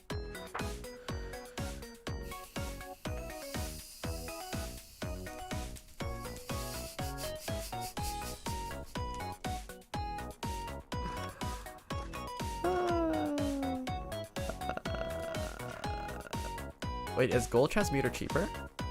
Gold ingot, what does this require? 18 joules per second. Electric motor, gold block, 24 carats, silver ingot. Medium energy capacitor. They both require medium energy capacitors.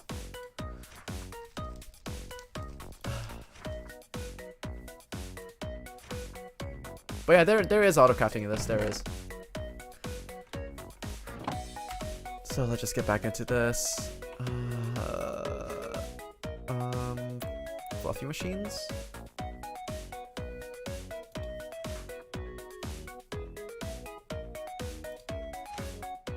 I'm actually going crazy. Wait, actually, yeah, which one's cheaper?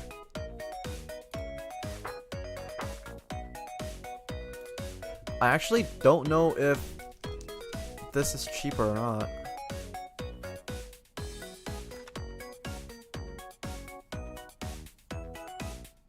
Where is it? Electric ingot factory, yeah. No, not ingot factory.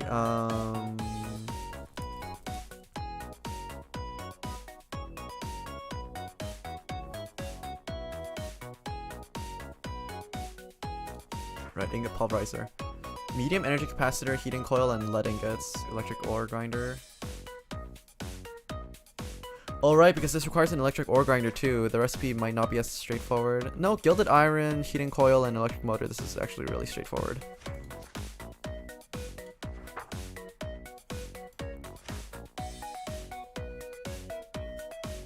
And this has a 1x speed at 14 joules per second, and the gold transmuter has a 1x speed at 18 joules per second, I think. Actually, was it 1x? Let's just double check. No, it's not over here. Is it extra tools? It doesn't say how fast this is. It is also extremely gold heavy, but it doesn't have as complicated of a crafting tree. Yeah, because all I need from this is the medium energy capacitor.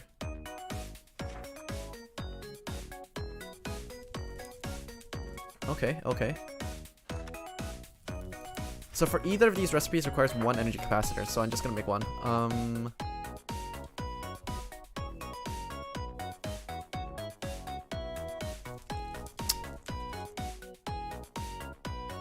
This is so messed up.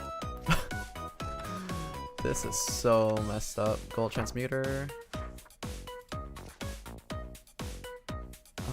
Medium energy capacitor requires small energy.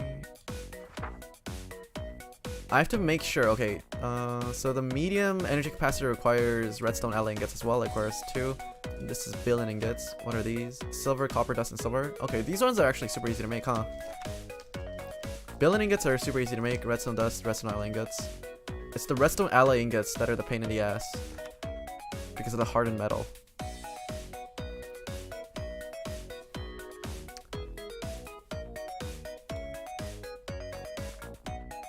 Okay.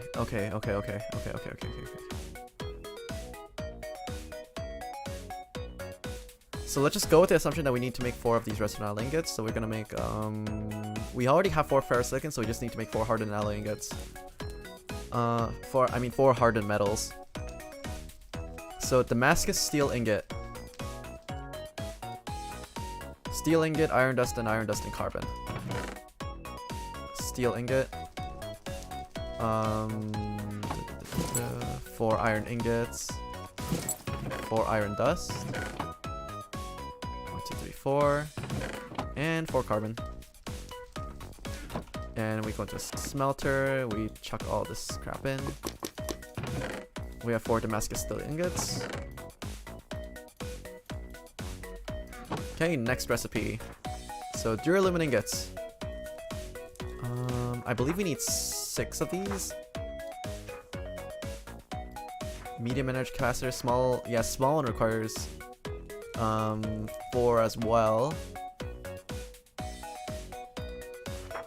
So we're gonna go with the assumption that we need to make 6. Oops. Medium energy capacitor.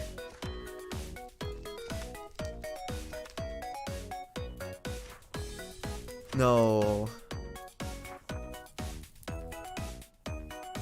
We need 4 redstone alloy ingots, and we need 4 duralumin on top of it.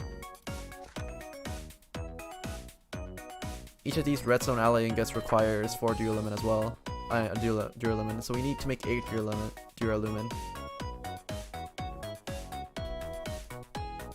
So we need to make 8 of these. So we're gonna pick 16 aluminum. 16 aluminum and 8 copper.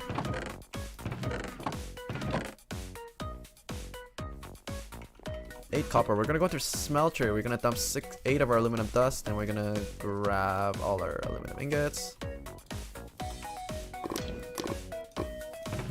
There's our duralumin ingots. Okay. Compressed carbon. Right, hardened metal requires compressed carbon. Okay, so for compressed carbon, we need 16 of these. We're gonna compress these.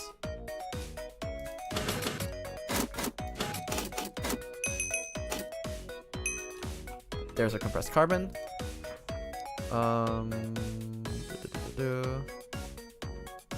We have duralumin, we have Damascus steel ingots, compressed carbon, and now we just need aluminum bronze ingots. For aluminum bronze ingots, what do we need?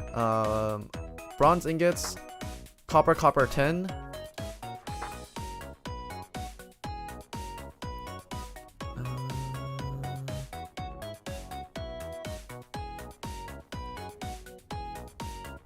Copper tin, and then we also need 2 aluminum on top of that. Copper tin? Copper tin.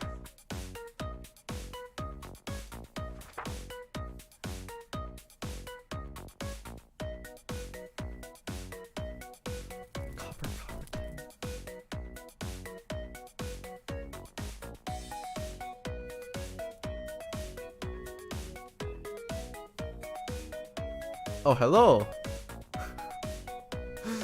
Welcome to my molding stream. Oh my god. I'm losing my head. I'm losing my brain. My brain cells are just leaking out of my head. Copper, tin, and aluminum. 4 copper. Tin. Aluminum. Tin. Aluminum.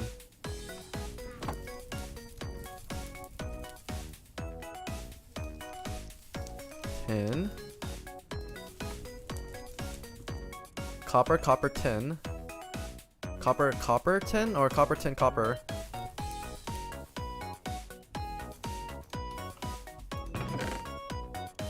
No, it's definitely copper tin. Copper tin. Copper tin.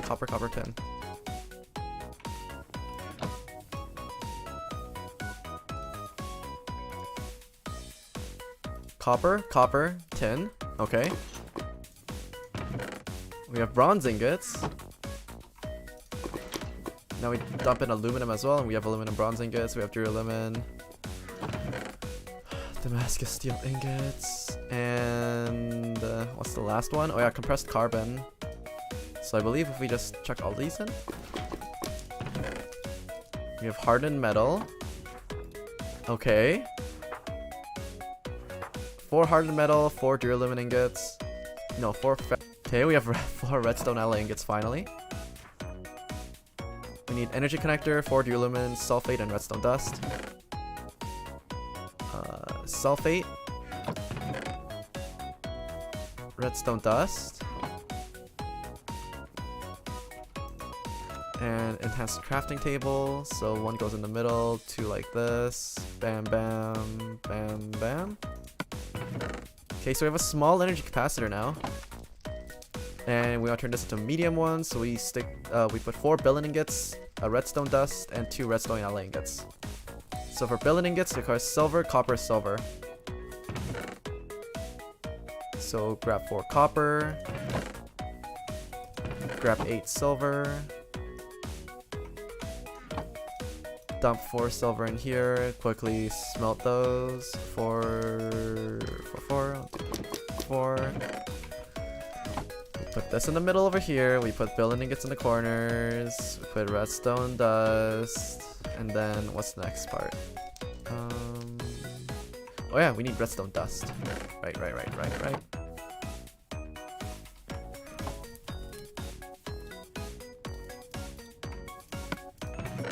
Okay, we have our medium energy capacitor. Okay. So, if you want to make a gold transmuter,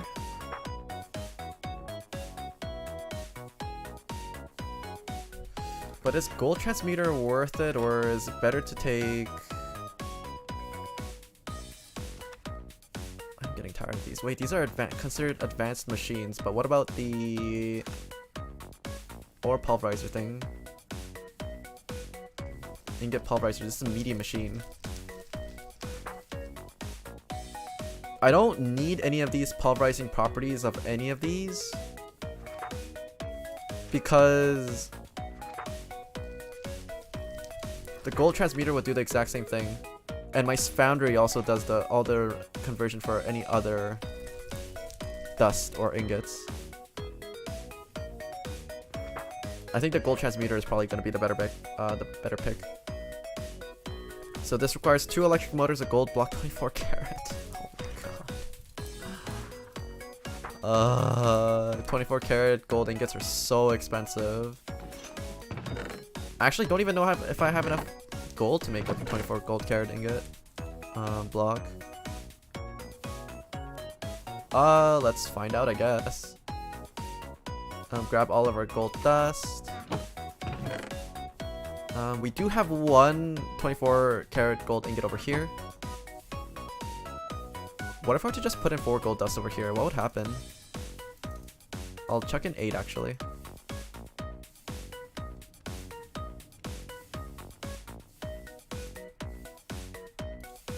Oh.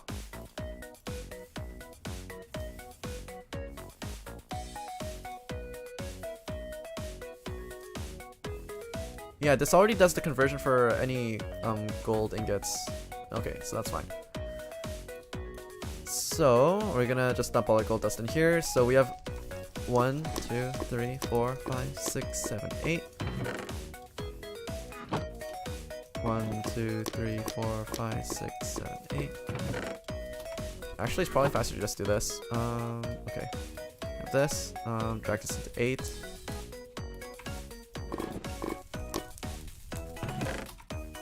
Grab this. Grab 2 of these. 2. Bam. Whoops. Grab this. Bam, bam. Yeah, this is definitely faster.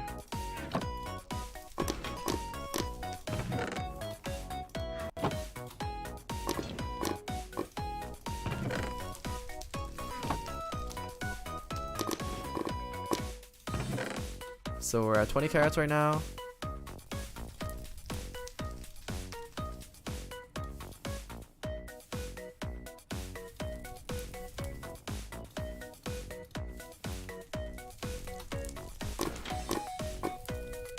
Okay, and it should be just one more. Okay. Can I just do this? No, it requires this, I think. Yep. So we have a 24 karat gold block. Nice-oo.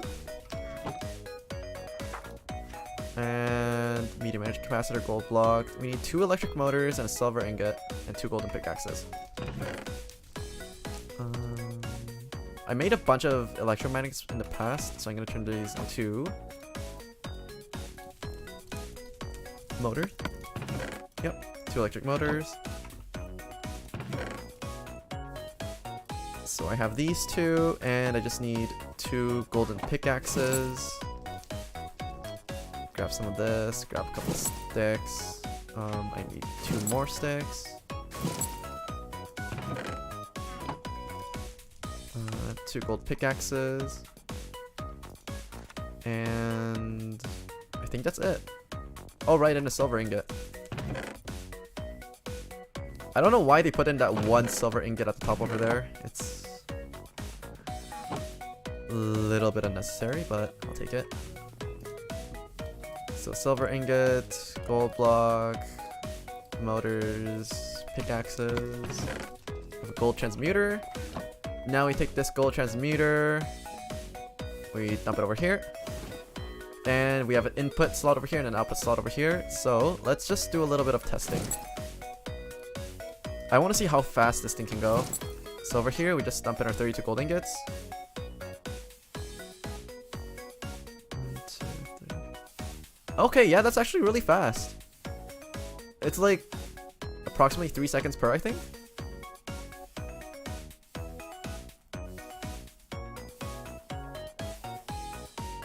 Yeah, that's really good, actually. Okay, so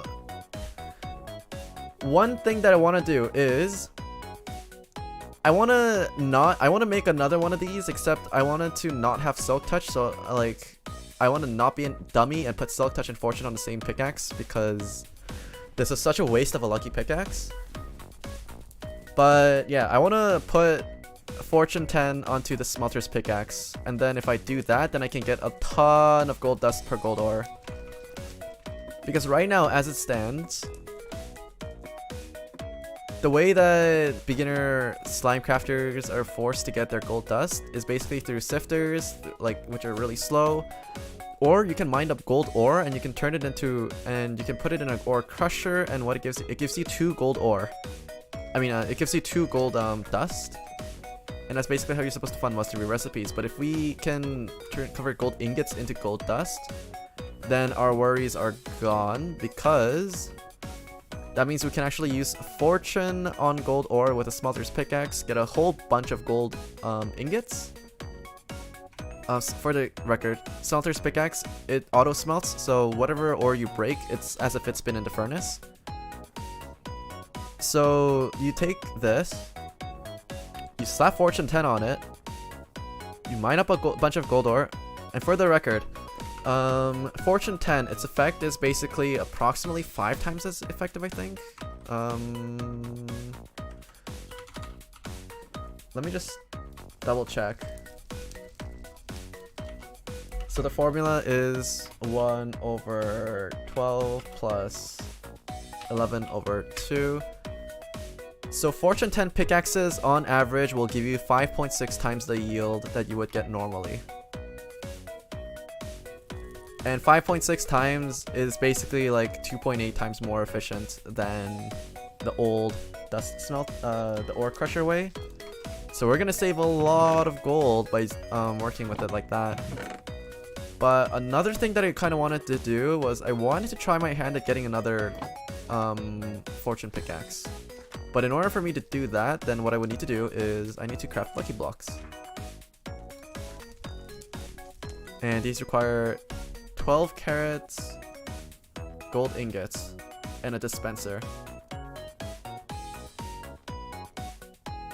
Okay, so let's just do the quick math a bit. So 1 gold dust is 4 carat, 2 is 6, 3 is 8, 4 is 10, 5 is 12, and I need 8 of these. So I need 40 gold dust per lucky block. I mean, I can make 16 of them. I mean, I can make 2 of them right now.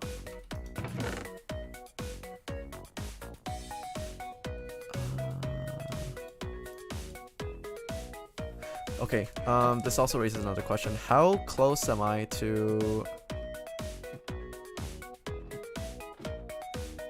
Actually, I have a bunch of gold ore. Yeah, I have a bunch of gold ore because... over here.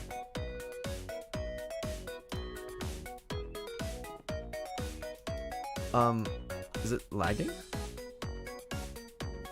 It is. The bar is not moving. I'm gonna disconnect real quick. The server may have died.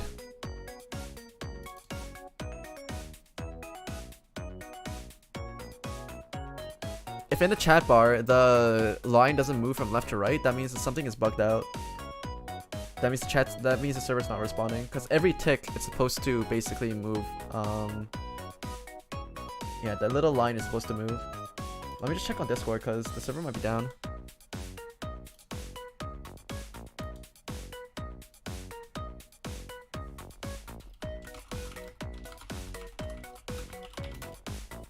Server might be dead, question mark?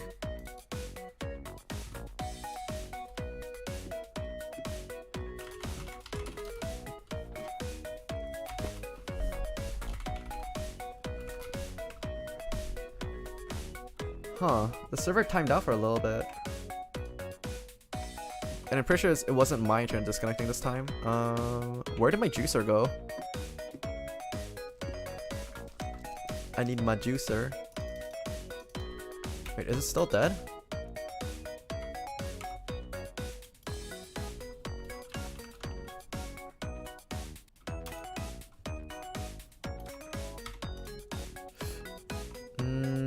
Akali, help fix server, please.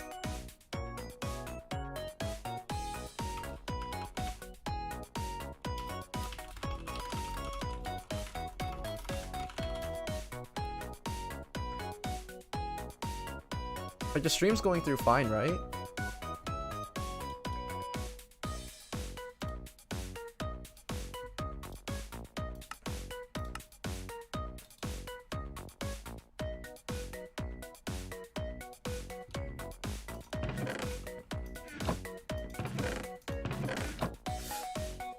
I wonder if that was like a hiccup or if there was like a setting that he changed or something, but that was weird. And now it's stuck again. It's jumping. I don't know why.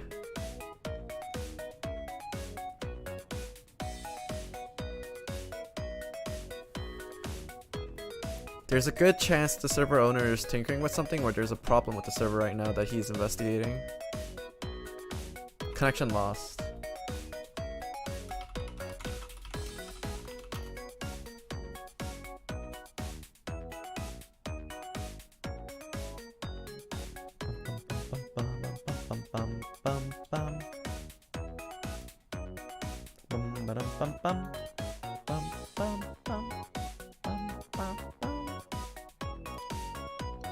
I don't know what's going on. The CPU is exploding. Okay, so this Minecraft server is having problems apparently. In that case, I'm gonna move this window over to the side, and we're gonna have a brief typing practice session.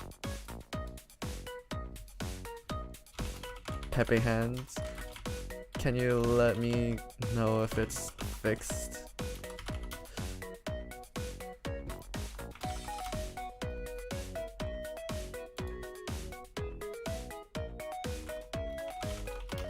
Oh. Server is fine. Stream, yeah. Is it back?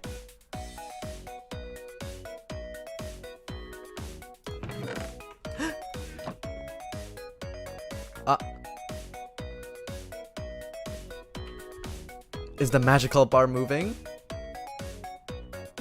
Okay, yeah, it's moving. Yeah, the server ticks per second is 20. Okay. Okay, let's quickly make our lucky blocks before the server crashes any further. Oh yeah. Oh yeah, it crashed me down over there for some reason. I guess it just didn't register. I'm gonna keep a close eye on this. So like I said, I did a little bit of mining. Like a little bit of mining. So yeah, we're fairly set. We're fairly set on gold. These gold ores we're gonna have to work with later. But yeah, this nether gold ore is worth a lot less because it can only be worth 1 gold ingot. Because even with a smelting pickaxe, I believe it only drops 1? Smelting pickaxe doesn't work with a gold nugget for some reason, I think. So the best way for us to use these nether gold ores is to just straight up smelt them anyways. So, because we know that we need 40 dust per lucky block, how many should we make? Like 10? Let's just go with 10 as a safe number for now. So if we're gonna need 400 divided by 64, I need 6 1/4 stacks. So 1, 2, 3, 4, 5, 6. 1, 2, 3, 4, 5, 6 1/4. Did you build this place? Yeah, I did. The bottom over here is something that Kazumu made. He's been busy playing Monster Hunter World. This is his farm. And I can just give you, and this is my coal farm because everything in Slimecraft requires a lot of coal. So I can just do like a quick flyby. This is my iron farm that I made. It's working, it's just a little bit slow. So my plan for these towers is to eventually build them up higher. So this isn't the completed height. The storage tower that I was in, this tower over here, I'm definitely going to be working on to... cause it looks like a giant just cobblestone pillar right now. I want to give it like a bit of extra flair. Or I might tear the entire thing down because there's a better storage system. Cozy server. Yeah, actually, like, the server itself is huge. Because there's actually like 180 registered members or something like that. It's usually more active earlier in the mornings when there's other people streaming. But yeah, I'm surprised. I mean, I guess I really shouldn't be surprised because most people that actually have lives are pretty busy on Friday nights, but I mean, I'm streaming. We keep our expectations low here, okay? Instead of going out and drinking, we're playing with lucky blocks. Aren't you? Don't you love that level of content? It's content. Okay, so we're gonna smelt these lucky blocks with this carbonado edged furnace, which is super duper fast. It's actually kind of low on sticks. As for why I'm using sticks for this kind of furnace is, let me just give you a brief look at what this furnace is. So this furnace is basically the endgame furnace in SlimeFun. I had to start off with an enhanced furnace 1, and then I basically just had to upgrade it every step along the way into a carbonado edge furnace. Chilling at home is nice too. Yeah, I mean, honestly, I prefer that. Like, yeah, clubs and that kind of environments aren't really my thing either. And besides, it's the middle of a pandemic. I don't want to be caught outside doing that kind of stuff. I hate loud noises anyways. Chilling at home is much better. Yeah, so carbonado edge furnace. Its processing speed is 20 times and fuel efficiency is 10 times. So for anyone playing vanilla Minecraft, they would know that I mean, for a lot of people, they know that a stick smelts half of an item in vanilla Minecraft. So now a stick smelts 5 items with the fuel efficiency, but then its processing speed is multiplied by 20. So one stick can smelt 100 items, which is why I'm using sticks right now. Oh my god, it's dead. Please don't die on me, server. Okay, so instead of going with the regular vanilla super smelter, I've decided to just go with this instead. And you can basically just watch it go burr.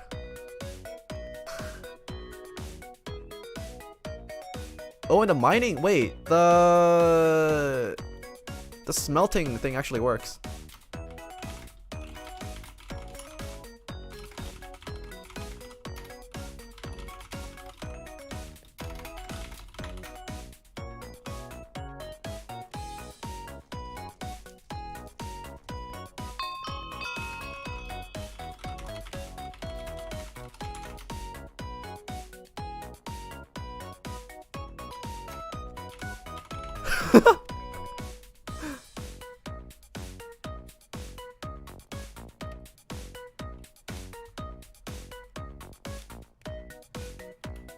So it's actually producing way more gold ingots than it can actually pump out with with the hopper. That's crazy. Wow. Yeah, because what in MCMMO we have a perk, we have a skill called smelting.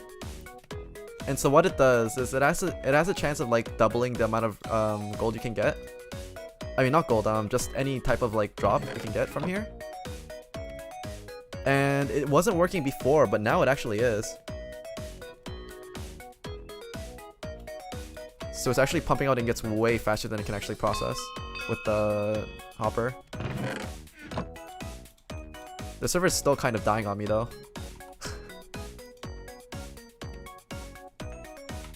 The CPU is still exploding.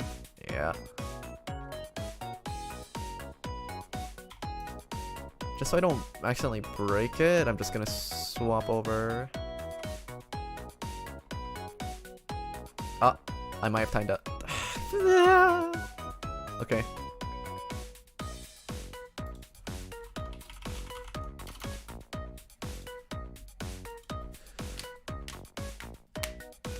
Alright, while we wait for that to come up, we're gonna try something else.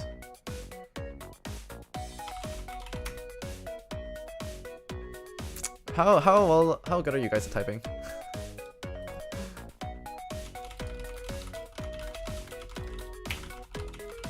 Whoops.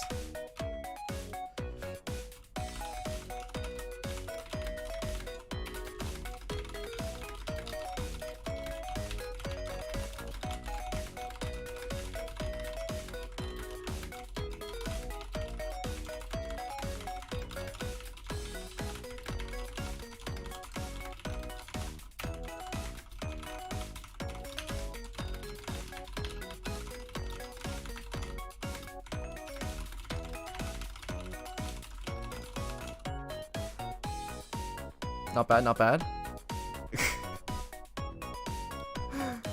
Let's see if this works again. I want to get to my lucky blocks, but yeah, the server is like dying. Okay, if this is a good warm-up, we can keep going. Oh wait, I don't want to repeat, I want to do a restart test.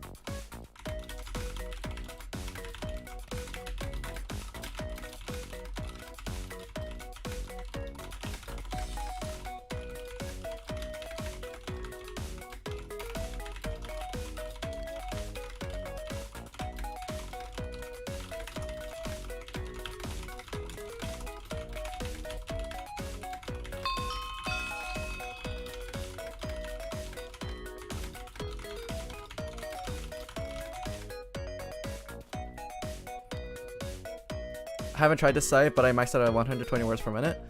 The two typing tests I usually do are monkey type and type racer. Yeah. It's just that when you do type racer, whoops. Yeah, with type racer, like type racer and monkey type test really different things. Type racer basically, because if you mess up on a word, you basically have to go back and fix it. But with monkey type, you can basically just keep typing as is, and that's basically, and you can fix your mistakes later. So monkey type is better for raw words per minute calculations, which is more of a more closer to real world performance. Because for example, if you're writing out like a long document, right? Your raw words per minute is much more useful because you can basically just go and make corrections after the fact. But oh my god, look at all this gold ingots we're getting because of the smelting profession. So my second smelt chance is 90%, and wait, if it's 90%, then why am I getting so much? Okay, this is the last batch. But even then, wait, I got so much. I got way too many. Unless it's like critting upon itself, because sometimes you see this number jumping up by like 4.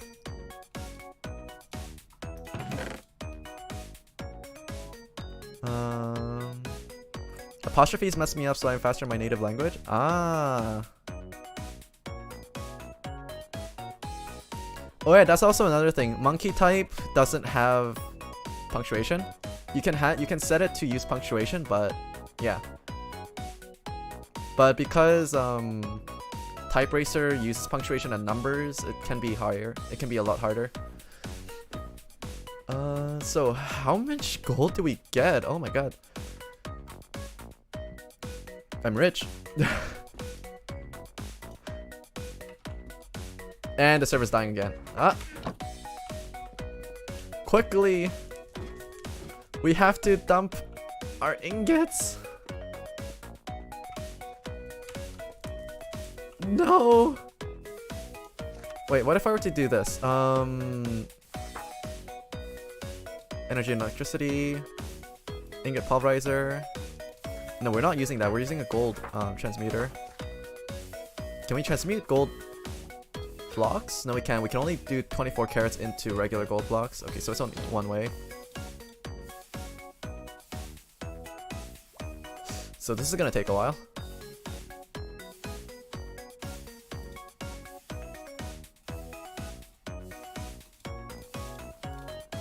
Yeah, this is definitely gonna take a while. And you also have to take this one to go dust out.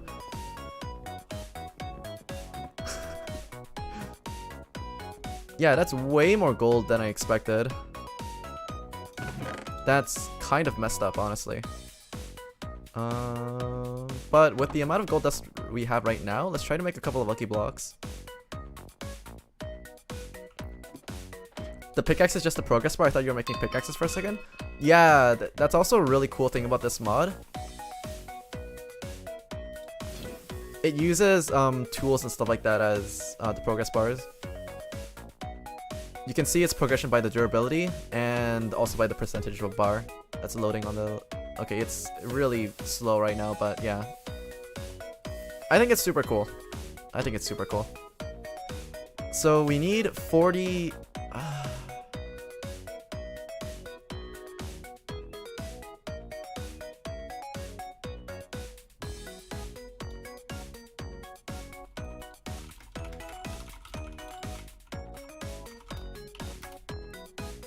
I'm gonna have to ask the server owner if the server needs a restart.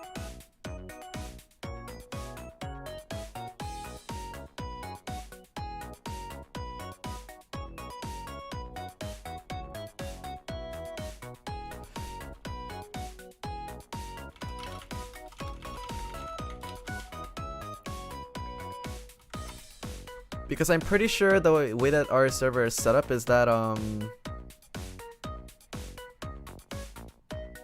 I think our server is allocated like 4 cores off of a 5950X or something.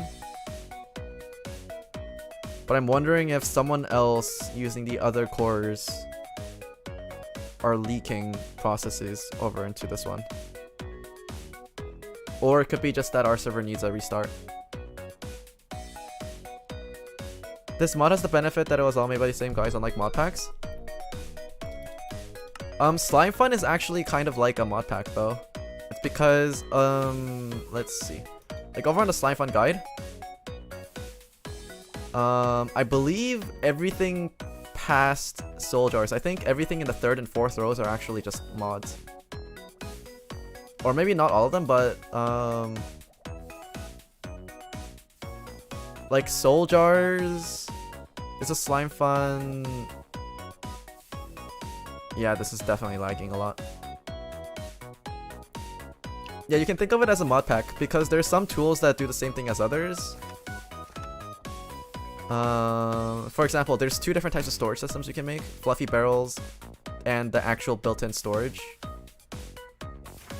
Fluffy barrels are much more expensive, but yeah, SlimeFun is worth investigating. I like the server owner actually did a really good job handpicking all the mods that he wanted to add on. But SlimeFun for I believe we run this on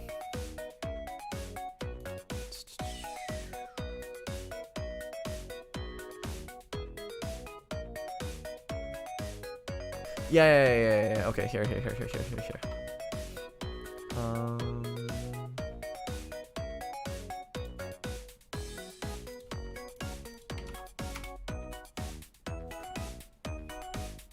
Yeah, so the link that I posted is basically the base mod. So with weapons, items, basic machines, tools, materials. So there's only actually like 18 sections. Yeah, there's 18 sections over here, but the ones that we're playing with, we had like 3 rows, like 3.5 rows, which is like 25 sections. There's like 7 or 8 like additional sections that we've added through additional mod packs.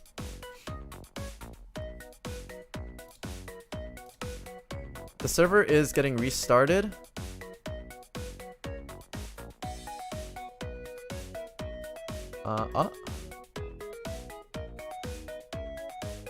Okay, I'll wait. I'll wait a little bit.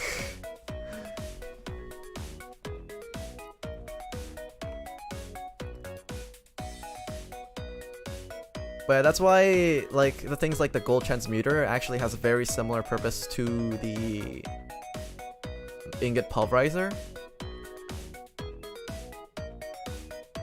Yeah, sometimes there's overlaps, but a lot of the times there aren't, which is why I think he decided to add these specific ones. But it's been such a long time since I last played modern Minecraft anyway, so I'm just, well,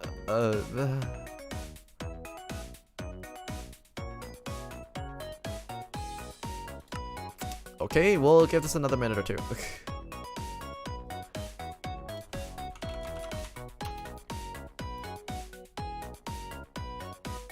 But it was specifically made for SlimeFun, right? Yeah. Okay, I get what you mean. Yep. Yeah, it was definitely made specifically for SlimeFun. Yes, that is correct. Hold on. I'm gonna log in here 1 sec.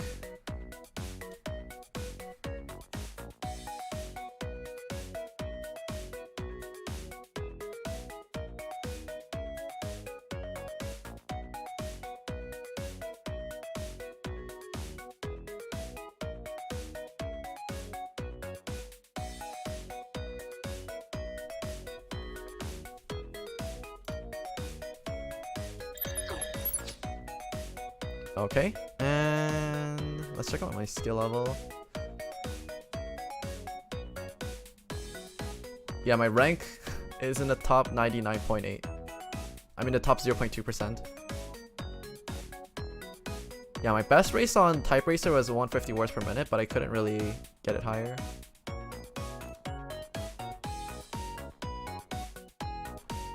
After this race, we're gonna go back. Yeah, this one has a lot of punctuation. We'll see.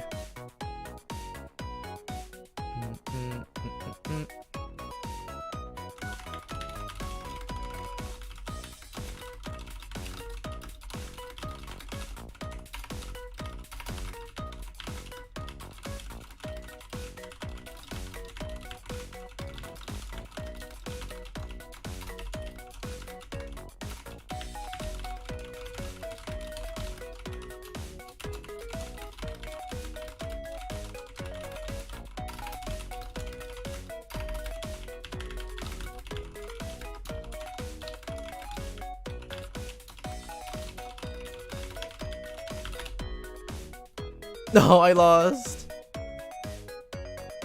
The one slight benefit that Type Racer has over other typing tests is that it actually uses actual phrases and stuff like that from books and stuff. So the words actually has a logical flow. But because it's also excerpts from actual texts and like texts, poems, songs, and stuff like that, especially songs, the punctuation can get kind of crazy. You are really fast, thank you. Please work.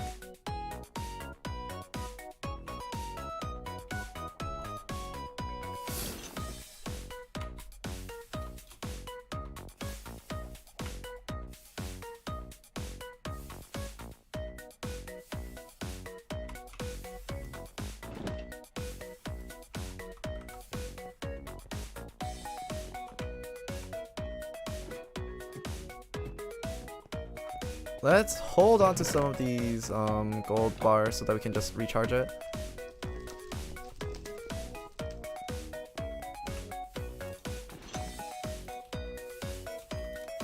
One thing is, because these machines are generating electricity by soaking up the bubble columns, I'll know immediately when the server stops working because these machines are going to stop working too.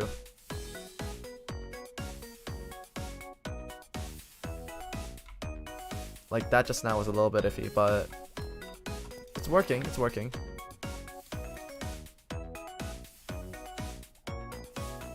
I'm pretty sure with this amount of gold dust, we can actually make 4 lucky blocks, so let's just go do that real quick. If I'm gonna make 4 lucky blocks, I need 32.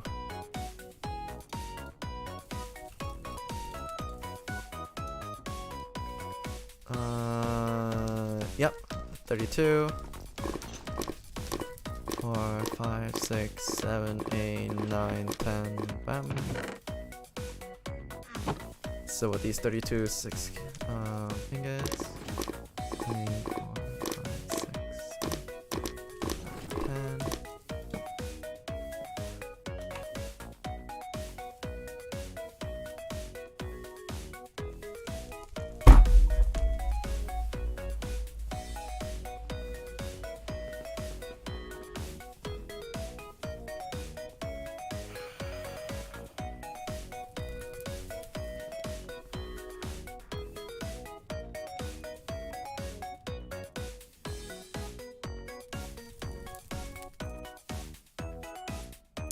We just lost 2 stacks of gold.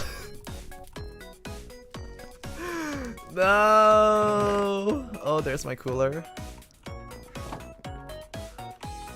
Oh, I'm so dumb. My tool is too good. This Paxel, it works with a pickaxe, axe, and a shovel, so that no matter what I click at, it gets destroyed, pretty much. Okay, so I have to make another, I have to make another dispenser.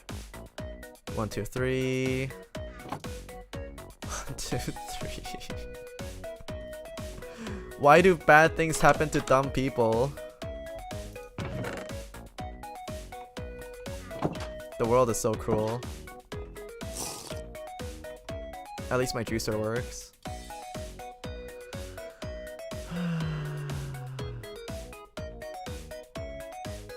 Right, redstone dust. Dispenser. Hold on to the output chest. I'm pretty sure if I do this, it'll still point upwards. Yep. Okay, let's try that again. Dump the gold dust in there. Grab half the gold ingots. Actually, let's just go with 2 because I'm kind of out of gold right now.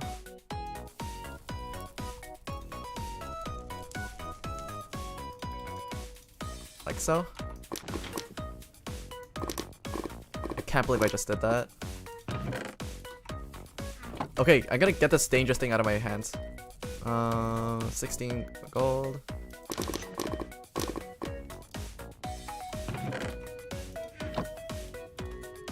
This is 10 carrots.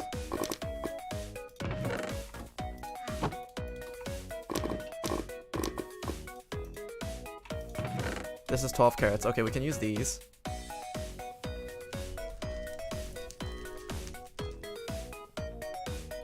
I'll just double check on the transmuter. Okay, so it went through a stack, so that's good.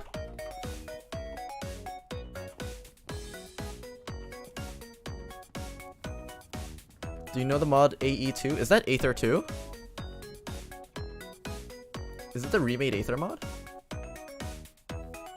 I know about the Aether mod, and I know that it's been in development for the longest time after they tried to remake the thing from scratch.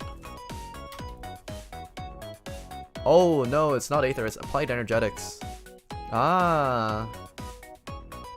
I've heard about it, but I've never really I've never tried it, I think.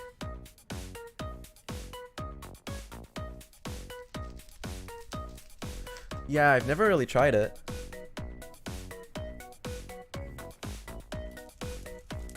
Because Applied Energetics also modifies the world gen, right?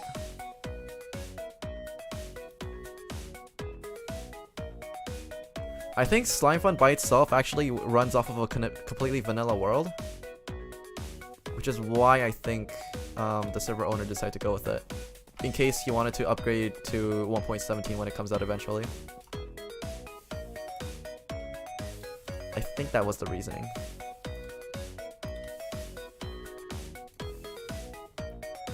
We have 94. We can make another 2 lucky blocks now. So let's take this.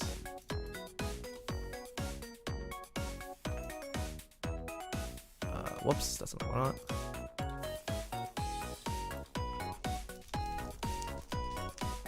Oh, the server is dying again.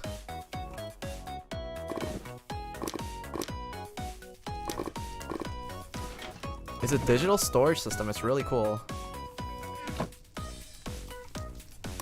Digital storage.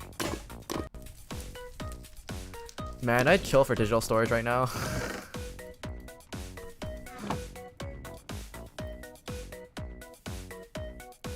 Like, the way that our storage system is going to work is these actually aren't wood blocks. These are actually individual storage units. They can hold one type of item, and you can basically upgrade them by going through this inventory tree. By starting with a basic storage unit, you take this, you upgrade it, and then you keep upgrading it into higher tiers and stuff like that.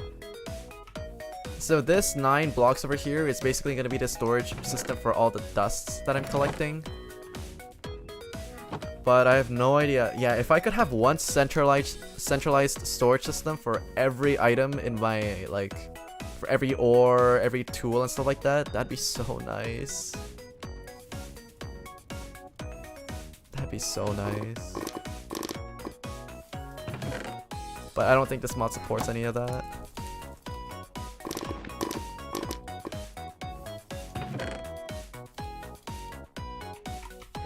Okay, we have 4 lucky blocks worth of gold. So we just need 4 dispensers, I think. Yeah, 4 dispensers.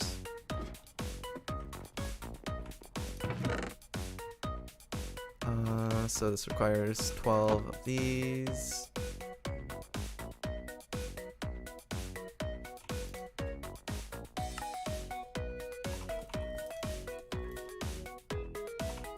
So I can see that the server still isn't quite up to snuff right now.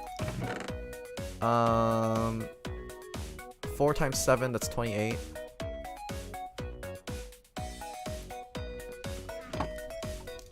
Ah.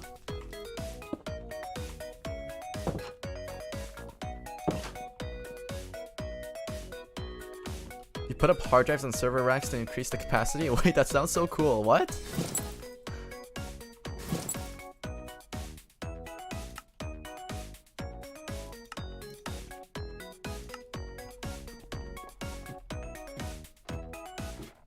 Wait, I kind of want to look into this later because I might end up doing a modded survival world myself.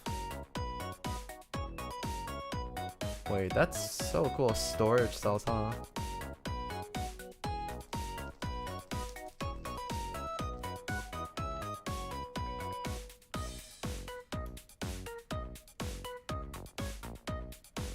That's so cool.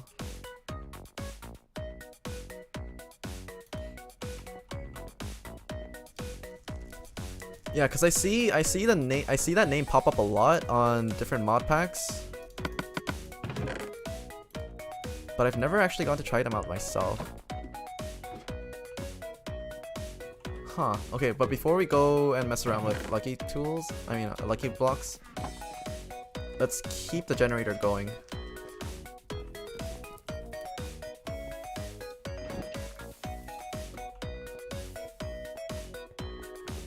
In OmniFactory, I export items directly into machines and import the output.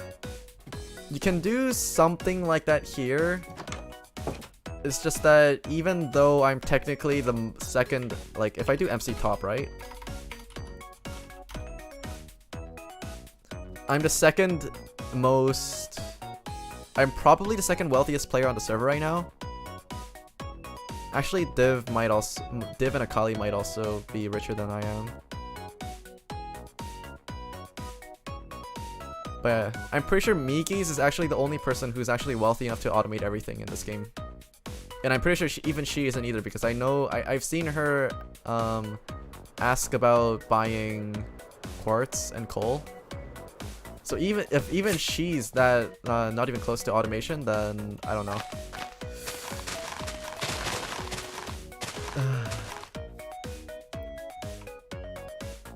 Okay, so moment of truth. If the server craps out on me, I'm gonna be sad. What's this? Oh, lucky boots. Blast protection 5, projectile protection 10, protection 10, thorns 10, and unbreaking 10. Oh yeah, my equips, I named them 100 push-ups, 100 sit-ups, 100 squats, and 10-kilometer run. Ooh, gotcha? Yeah, it's gotcha.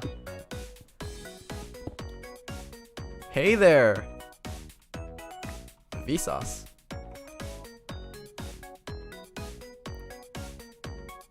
Okay, I know what to do with this I know what to do with this one. It's gonna be cool. But this doesn't come with feather falling for boots. That's surprising. Ow!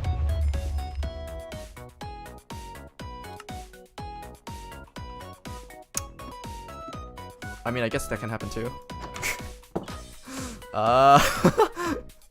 I guess that can happen too.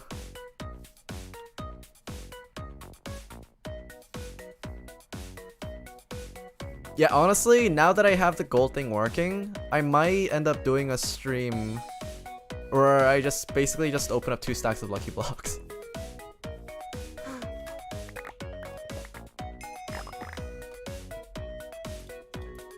That was funny.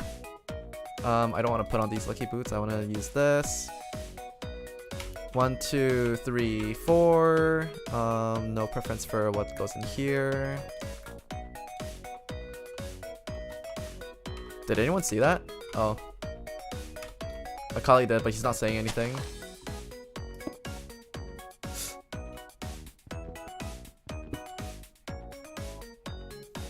What?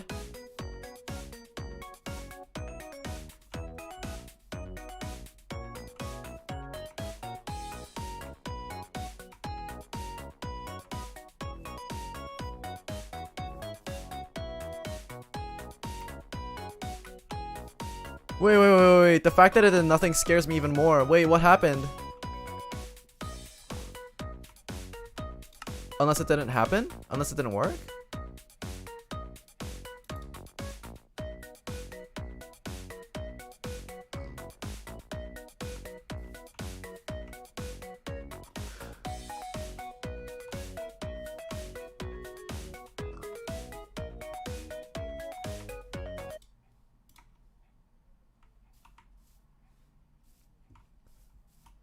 Wait, the fact that nothing happened scares me even more. That's unsettling.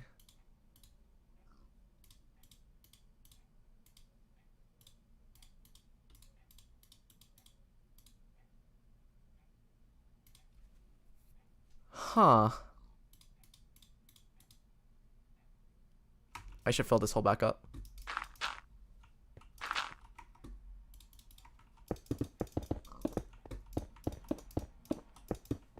Wow, that explosion did so much damage because I'm wearing full netherite armor right now too.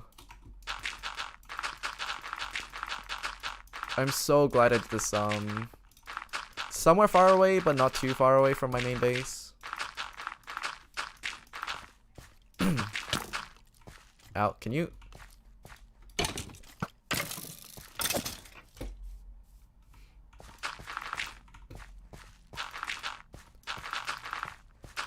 Oh boy, I love filling holes.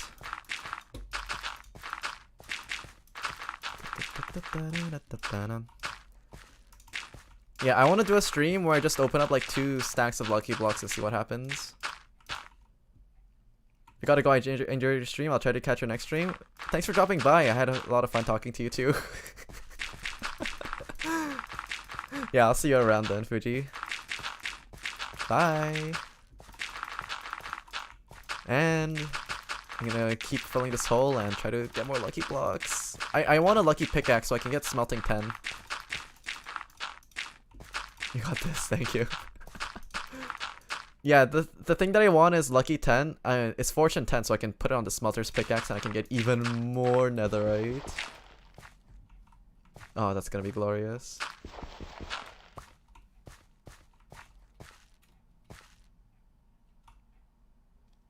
I don't want to pick up those items.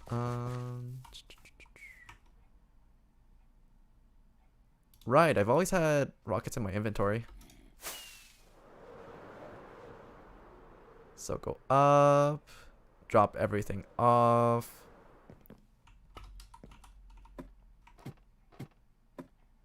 Oh, I got lucky chest plate. That's what I got.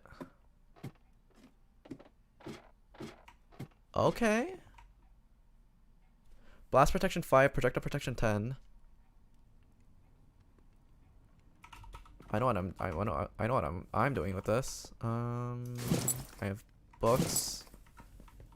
This is where the disenchanter comes in handy. Oh god, 8 minutes. Okay.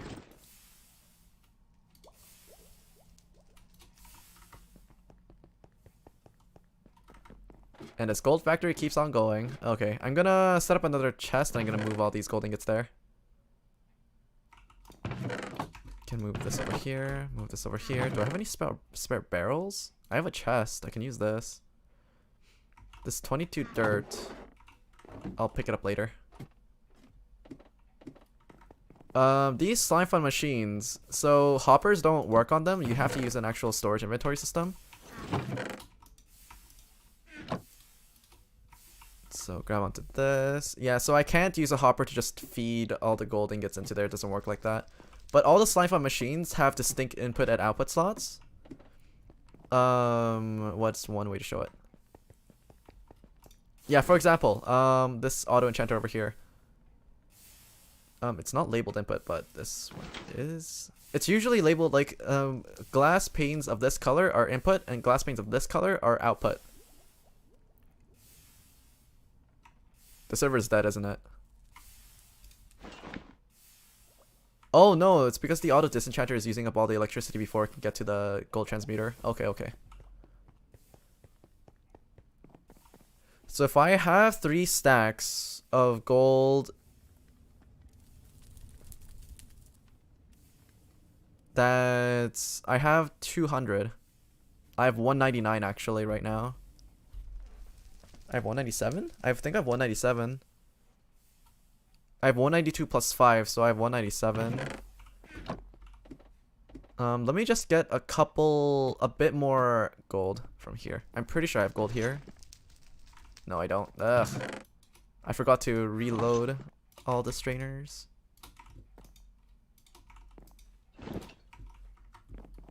So if I'm at 197, I can just use... I can just use an ore crusher for 2 gold ore. I'm not gonna fuss over it too hard.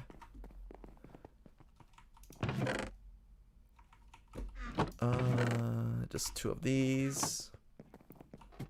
And with that, I should be able to make 5 more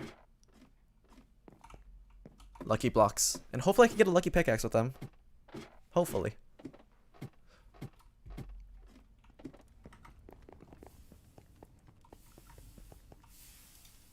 As for the auto disenchanter, I'm gonna put in another 2 things. Lucky boots and book.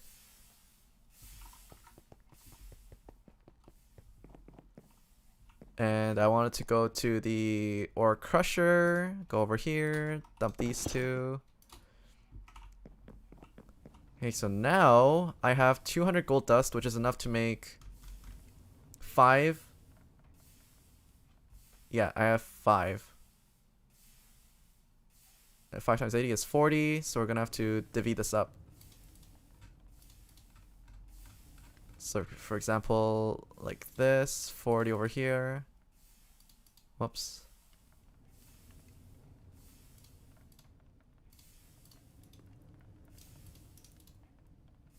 Kind of like this. 40 over here. 40 over here. And we have 1 spare gold dust. I'm just gonna drop it in the chest.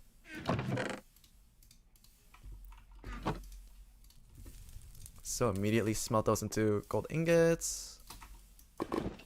Let's get cracking.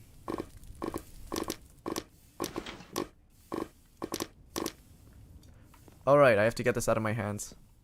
Because or else I'm gonna be a big dummy and I'm gonna burn everything again.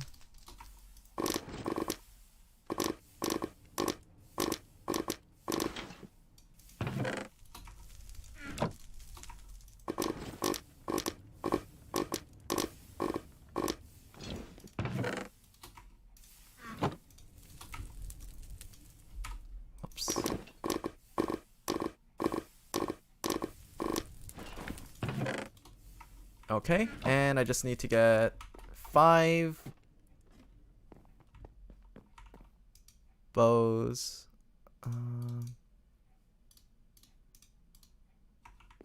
15 of this. 15 of this.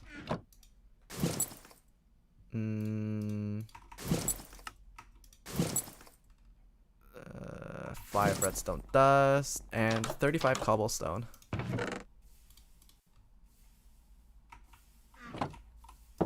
And that should be it. Make a bunch of bows. Dispenser, dispenser, dispenser, dispenser, dispenser. I should probably just make like a stack of dispensers just to have on hand. They're used in a lot of different recipes and multi-blocks. They would be handy to have spares of. Before I go break them open, I want to just make sure that this is topped off. Let's look over here, top this off, dump this, actually, hold on to this. Dump the gold dust in there.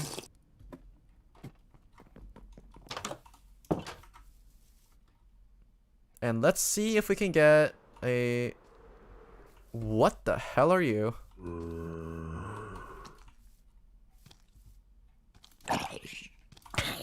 Ow. Wait, that armor is actually fairly well enchanted, isn't it?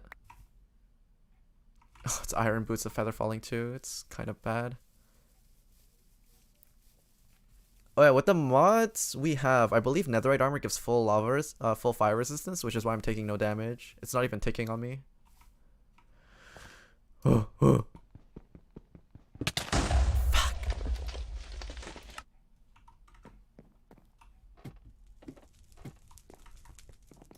I'm so glad I'm doing this during the day. I'm so glad I'm doing this during the day. Oh, I have to patch up the hole again. I should have made a platform of obsidian. I think that might be easier to work with.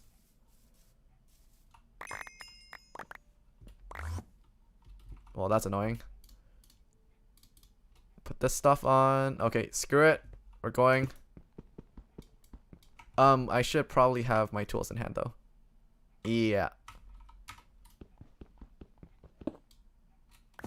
Okay, another set of lucky boots. I mean, they're okay, but I don't have a use for so many of them. That's a really cool effect. I really don't need sticks, and these bats are kind of annoying. Is that a lucky sword? Is that looting 10? Okay.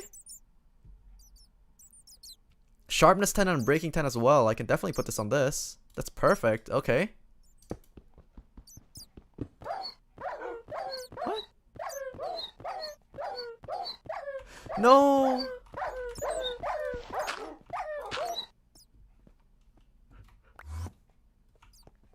Are you guys all mine?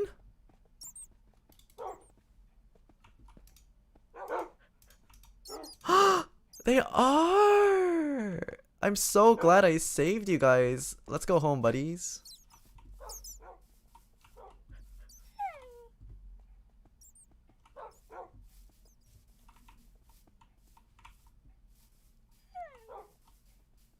I know, you're low HP. I got you. I'm gonna give you some bone meal, okay? Just don't die on me. Stop whimpering, it hurts me too. Do I need to give it bone? I think I need to give it bone, right? I might have some bone. Okay, which one of you idiots is the unlucky one that got hit?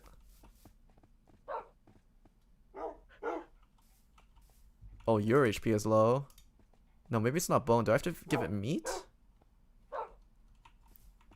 I might have to give it meat. I'm gonna take all these guys into my room, into the second floor, and I'm gonna sit them all down.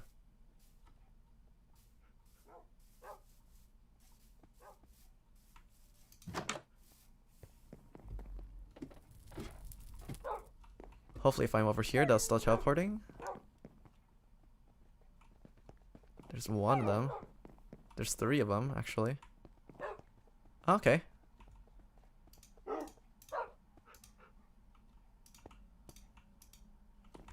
Look at them with all their different colored collars. They're so cute. Oh, you're not up here yet. Okay. Let's see. Stop whimpering, please. It hurts me more. I mean, you're probably hurt even more than... It hurts the soul. It hurts the soul real bad. Okay, with you, I'm gonna have to take you outside.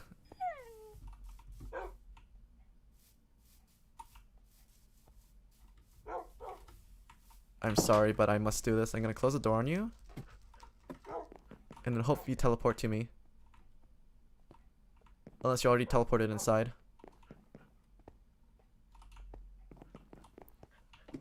Did you already teleport inside? Or are you just stuck out here? No, where'd you go? Oh, you teleported inside. Damn it! How do I get you up here?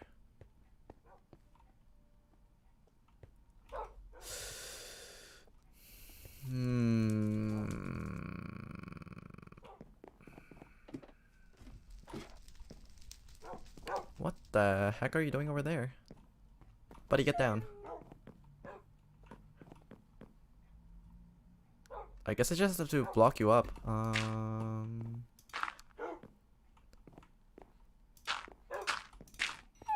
Like so, I guess.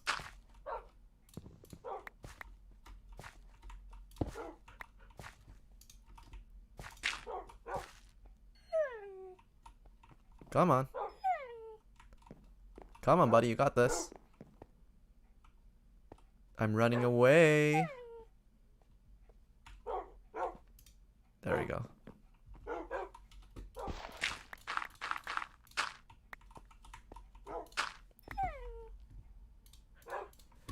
Now, my house just got a lot more livelier.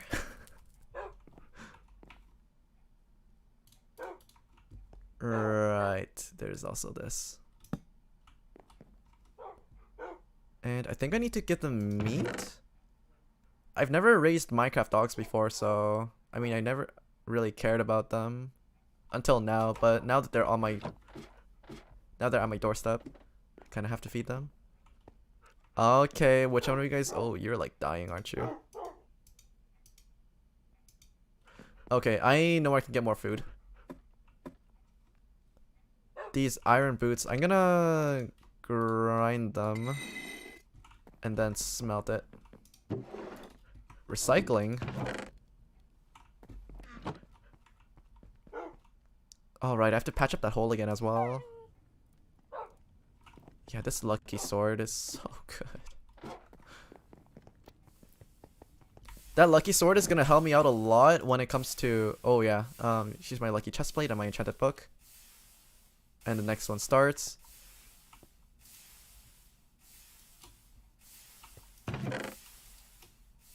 And I need to also top this off as well. Like so.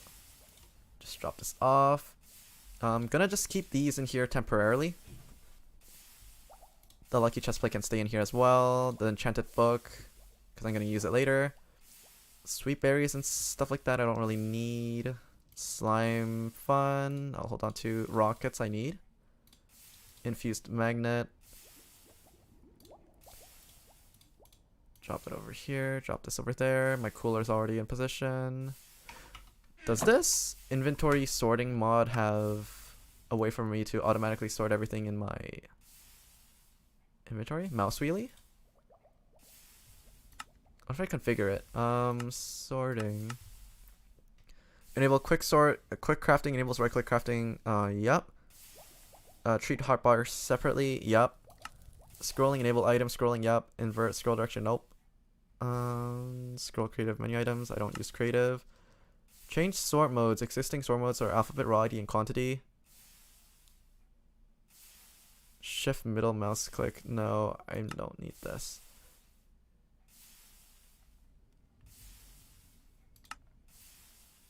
Refill the offhand, yes. Refuel on eating food, dropping items, using items on other occasions. Item groups, similar functionality, foods, same item, same stack.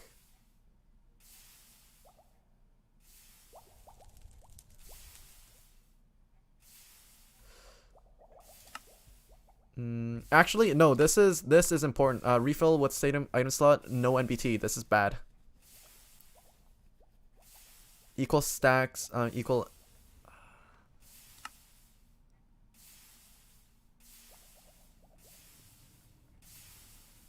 Same item or. Try to find equal stacks NBT matching.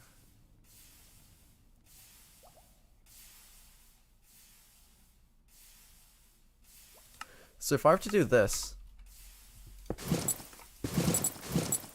yeah, so before, okay, if I try to use the radiant backpack on like the ground or something like that, right? What would happen before was it would swap over to like a different thing. But now, since I set that, if I do controls, no, not that, mod options.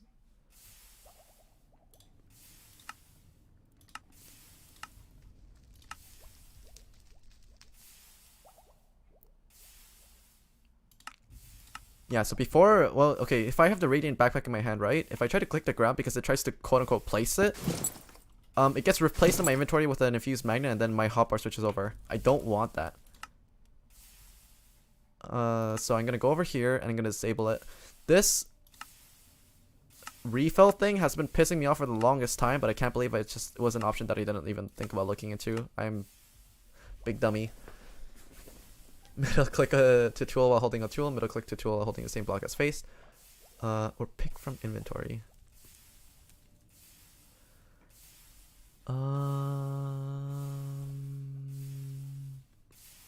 This doesn't really matter. Yeah, that was the main concern. The refill same item with the without the NBT tag matching. Yeah, that was super stressful for the longest time, but now it's finally fixed. Which just means that I should have paid more attention, but oh well. Yeah, so for each line of enchant that you try to remove or add, it takes an extra minute. Which is why the thing is taking so long. So, in the meanwhile, I'm gonna head over to Kazuma's farm. I'm gonna grab some meat, because we actually have way too much spare meat. Let's see. Yeah, we have so much chicken.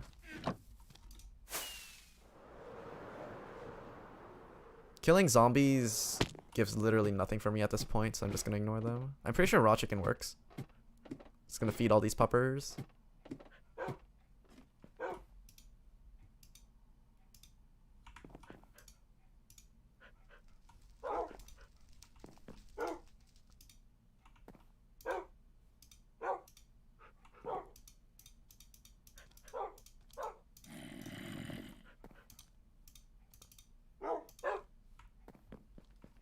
They're so cute.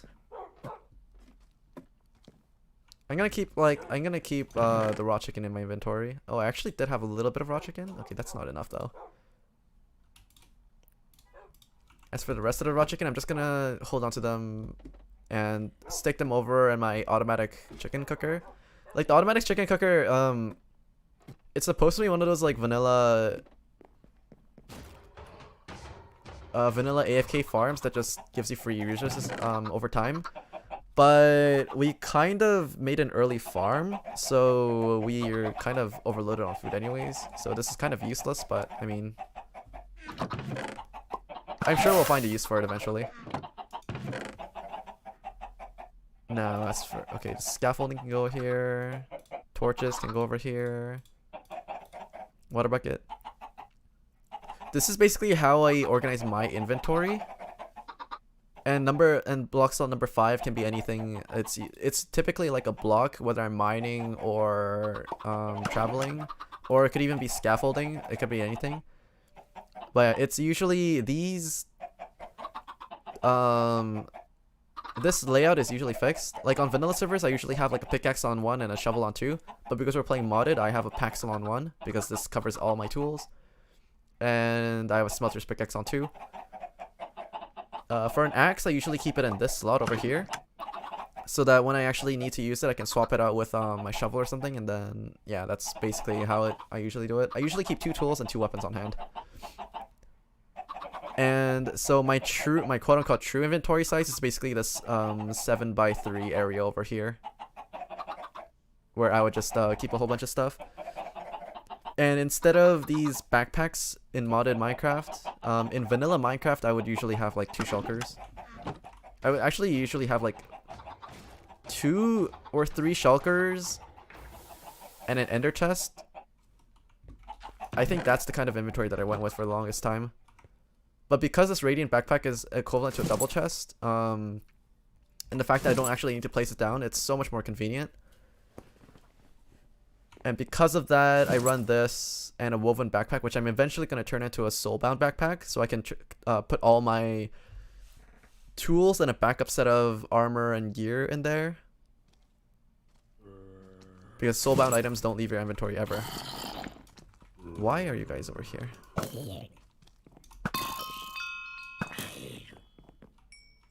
But yeah, I'm actually so glad that... Whoops. Actually, I could probably put like I could probably put sharpness 10 on my pickaxe. That'd be kind of funny. Maybe I'll do that.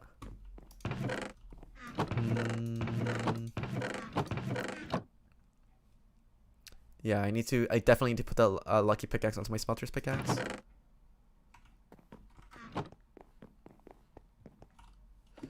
Let's just queue up some more actions. Actually, I think we need to just feed the system more energy, to be honest. Yeah, this ain't cutting it.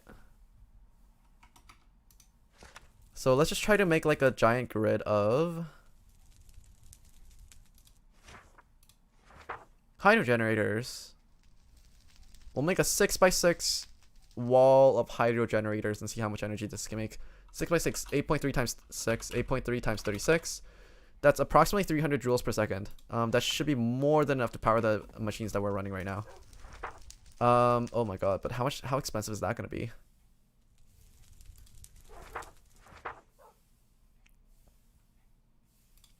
Machine circuits require electromagnets as well. Silicon, copper ingots, those are cheap. Electromagnet, bucket, mag steel. Mag steel is also fairly cheap. It's carbon, but this is definitely going to pay for itself. So, if I want 36 hydro generators, I need 3 times that in electromagnets. So 36 times 3 is 108. I need 108 electromagnets. How many do I have right now? I have 22. 108 minus 22 is like 86. I need 86 electromagnets. So if I want to make that, what's the crafting tree for electromagnets? For one electromagnet, I require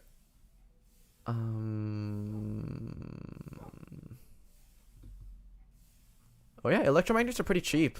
The most expensive thing required is like sulfate, but I have a ton of that. Actually, no, copper dust is the most expensive part, I think. Wait, but I have more than a copper dust, I think, to make this happen. Oh yeah, I do. Okay, let's just sort this real quick. Yeah, for some reason, these MPT tags, this sorting doesn't work with MPT tags. Let me just see if there's setting for me to actually double check MBT tags as well. So mods, not OptiFabric, mouse wheelie, sorting,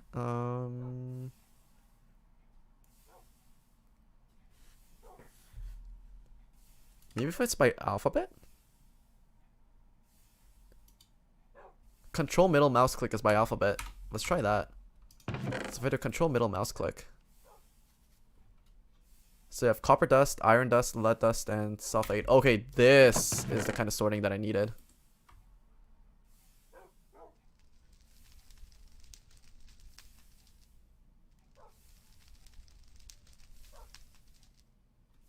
Hello, where did one stack of items go?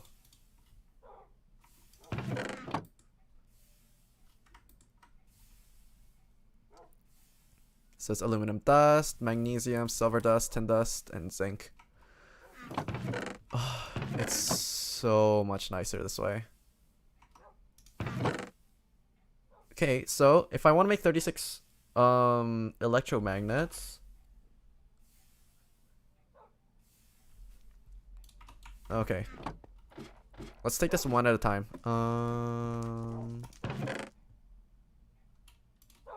I only need one. Actually, I don't. Do I even need arrows? Oh yeah, to serve as a mod pack such that if you have a bow with infinity on it, you actually don't need any arrows in your inventory. But if it has, if you're so happen to be like trying to shoot while you're looking at a block, it doesn't work. And also, if you want to try to just shoot normally, it takes like a second to wind up, but that can all be circumvented by just holding onto an arrow. And you have like the instant draw, so that's basically what you have to do. I'm gonna disable my 2 deletes. Yeah.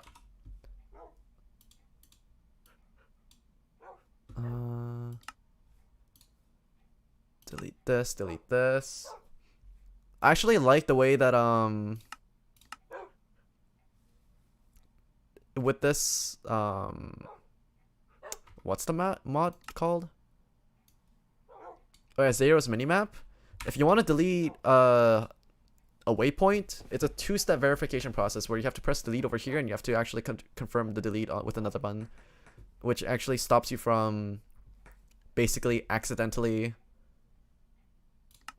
deleting anything that you might want. I think that's a really good idea.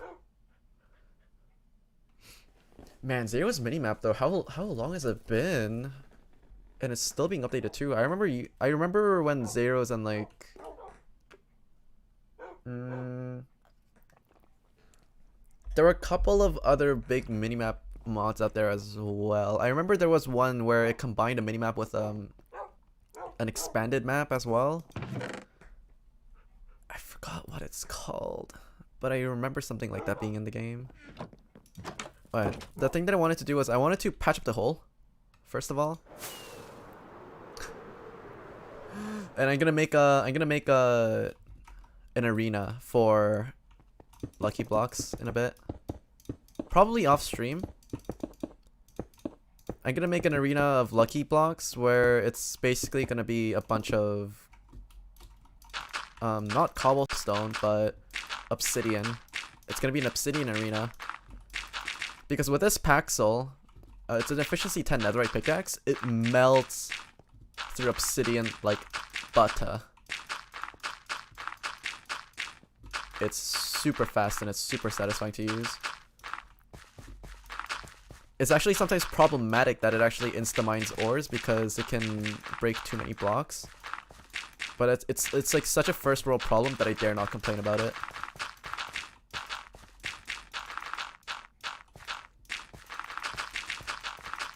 I don't know why, but I keep ending up with excess amount of dirt whenever things blow up around me. Maybe it won't be the case this time?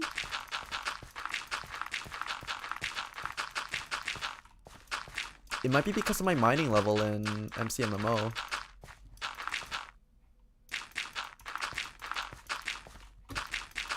Well, I'm pretty sure I have like bonus ore drop rates for when things blow up around me. Like, see, I end up with like 10 extra dirt. For some reason. I'll just pad the sides like this, I guess. Looks about natural enough. Something like this. Maybe the terrain actually got messed up way more than I thought it did. That's possible too. Something like this. Cover this hole up over here. No, not that. Nope, not this either. Like this. I think that's good. Yeah. I like it. As for the rest of the crap in my inventory, I'm gonna just dump them in my chests. The 3 spare buckets I can just keep in my backpack. I keep 2 milk buckets just in case I run into like those raiders, so I can get rid of the buff thing, because I don't want to deal with the raids most of the times. Keep 2 water buckets handy. I probably should keep a lava bucket handy as well. But yeah, keep these buckets handy on me just in case. But I haven't really had a use for them until now, I think. I did grab lava with them a lot before. This wheat, poppies, and stuff like that can all go in here. Wheat seeds, lettuce plant. Sweet berries, rotten flesh, bone, 1 arrow I'll keep. I normally don't keep this many torches in my inventory either, but it's because I haven't been I thought I was gonna go mining again, but then I decided against it. This lettuce plant. With how rich I am in diamonds, I don't even care about burning rockets. Because my source of rockets actually isn't like a creeper farm or anything. I just straight up go to spawn and buy them off of someone for a stack for 2 diamonds, I believe. It keeps the economy it keeps the economy growing, and it increases player interaction anyways. So I prefer to do that instead rather than setting up a creeper farm.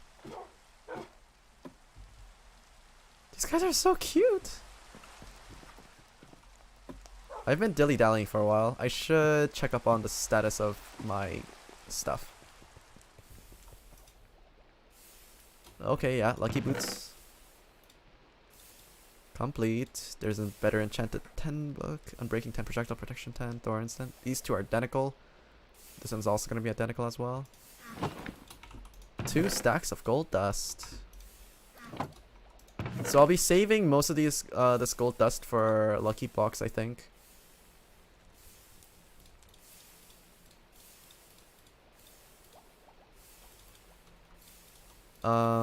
Actually, should I?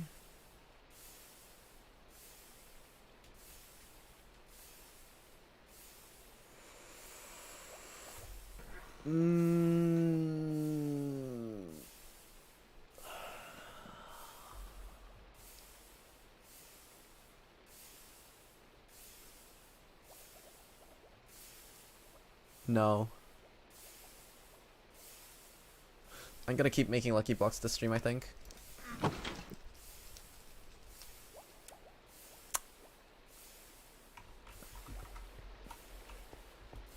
Because if I go branch mining in the nether, gold actually isn't that hard to get.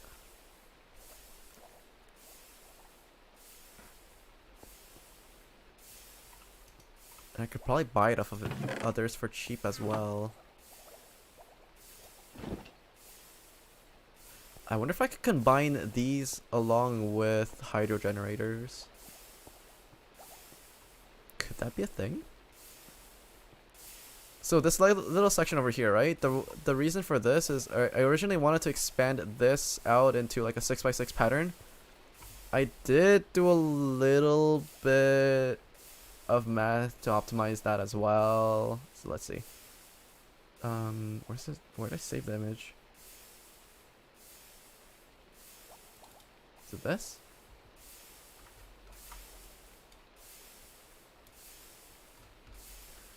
I mean, you can't really see it. Yeah, you really can't see it actually. Let me just open this up.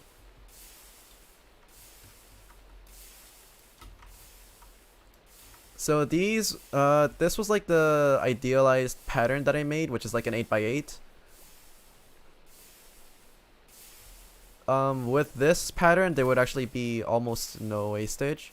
But because each of these energy blocks have like a range of 6 cells, our main options are either having it 6 blocks wide or smaller.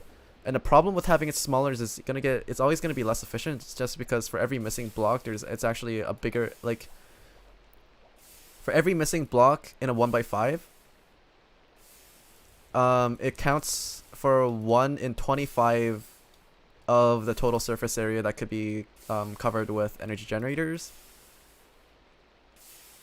So the smaller you go, the more wastage there's gonna be, and also simply because in smaller areas, like the only places where the generators can go is basically in between the 2 water blocks, because these things soak up bubble column source blocks. So there has to be 2 other source blocks right next to it, which is why these white marked sections over here, like there's 1, 2, 3, 4, 5, 6, 7, 8. There's 8, wait, 1, 2, 3, 4, 5, 6, 7, 8. Yeah, there's 8 blocks over here that shouldn't have generators put on them because them getting consistent sources of bubble blocks is not guaranteed.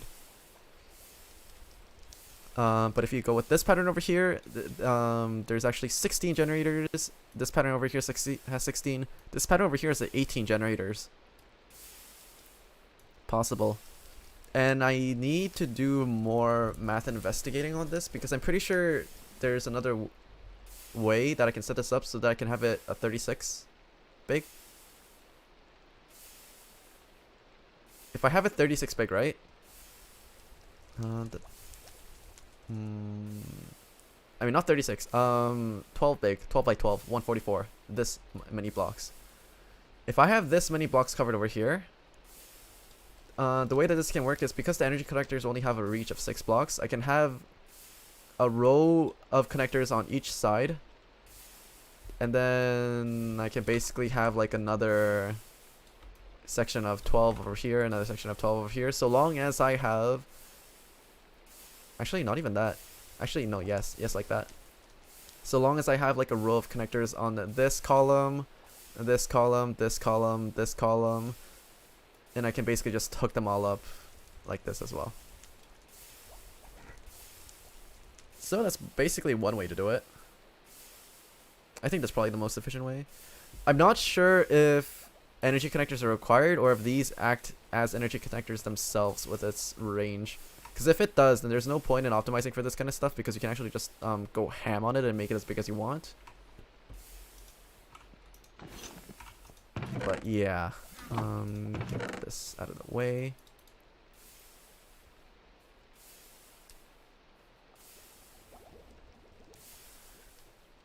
Cause each of these requires 40. How many lucky blocks can I make right now is my question.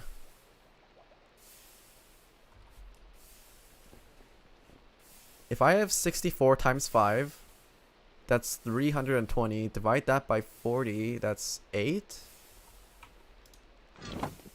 I can make 8 lucky blocks if I fill up this stack. I think I'm gonna do that.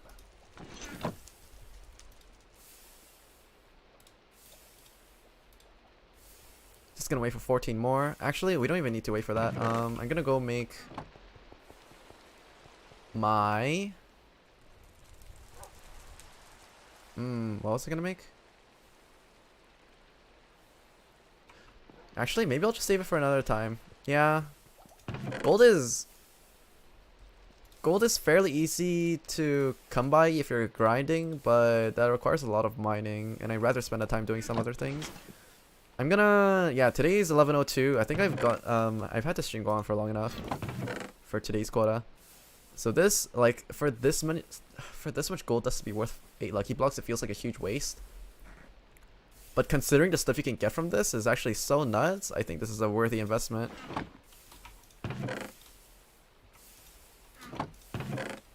Yeah, this is 8 lucky blocks by itself.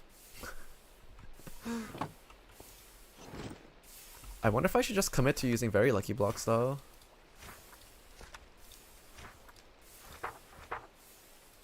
I don't know what luck plus 80 means in the context of this. And it's then very lucky blocks use like 1.5 times as many gold ingots.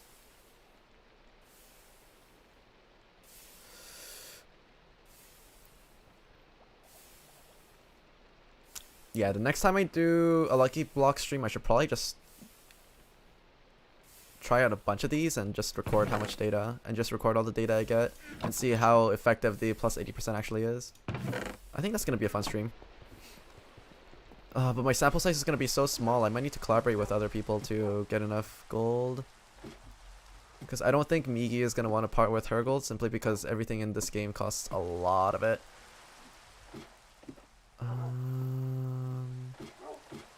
And hell, I probably won't even be able to afford all the gold that Migi can offer. Okay, so if I were to have a strainer system, I think I might want to move it up to the second story. Actually, I don't even know if the automatic strainer system with the cargo system would even work. Because the way that I want this to work is I want to have one... Because all of these need inputs and all of these need outputs as well. And because of the way that these are fences, I don't know if I can put them under and above. It really depends on if these cargo nodes can actually... If these cargo nodes are waterproof or not. If they get broken by water, then I'm screwed. But otherwise, I think I have a chance. Let's just try this then. So if I do this, and I put water in the middle, is that gonna flow? No, wait, this is safe. And I'm pretty sure cargo nodes are the exact same as well.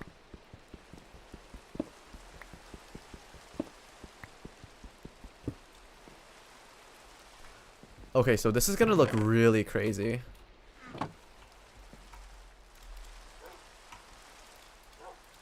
Because the way that I'm gonna have this set up, okay, I'm getting a little bit excited for this now. Is these strainers are gonna be floating in the air, and they're gonna have cargo nodes at the top as input and cargo nodes at the bottom as output.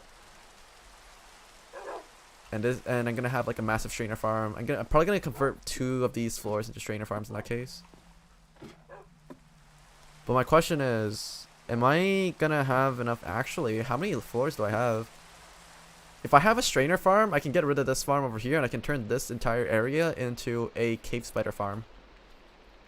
And if I turn this area into a cave spider farm, then what I can do is...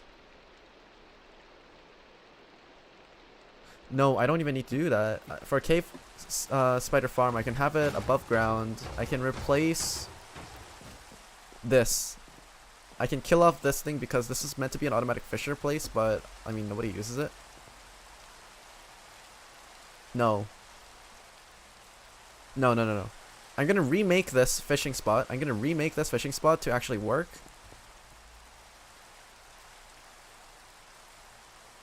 This thing's kind of cute though. I don't want to really get rid of it. But this entire section is basically going to be all one giant iron farm. So there might not be spaces to put farms over here on the top left and the top right. Unless I branch off even further, but no. I need to have most of the farms centralized around here so that it stays loaded when I'm AFKing here. Yeah, I think this chicken area has to go. And I'm going to turn that into a cave spider farm. And then I'm going to have an auto crafter that makes strainers non-stop. Yeah, I'm going to have it make strainers non-stop, and then I'm going to force feed it into the strainer system. Even if I convert 2 of these floors right, I'm pretty sure it, like, with the rate that these strainers work, it's not exactly the fastest thing in the world. But each strainer has like 40 durability in it or something, and it also, like, let's just take a look over here. Oh, it's all gone.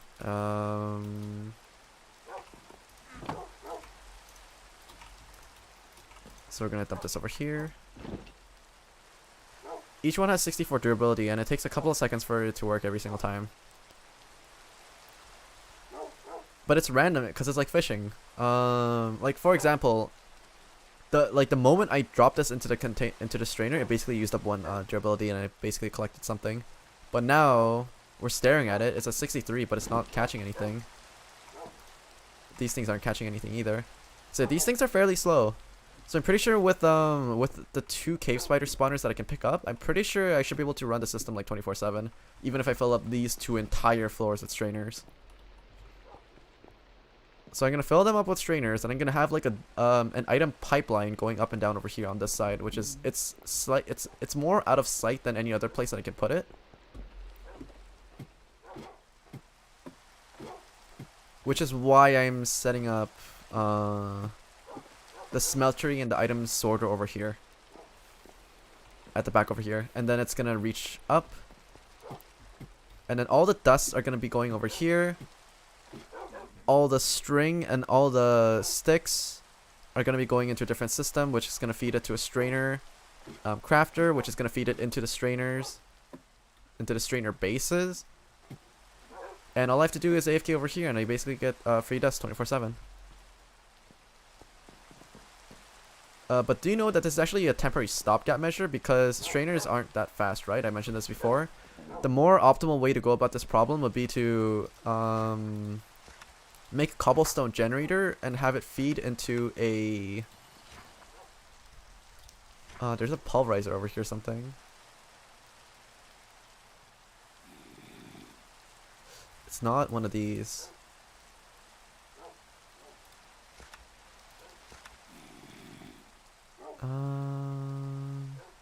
There's something that uses an electric ore grinder 3 as an ingredient, and it's really good. It's none of these. It's not a smeltery.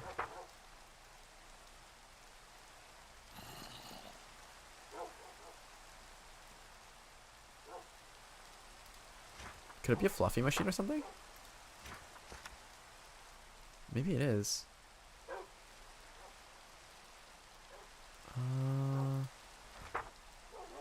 Yeah, electric dust fabricator.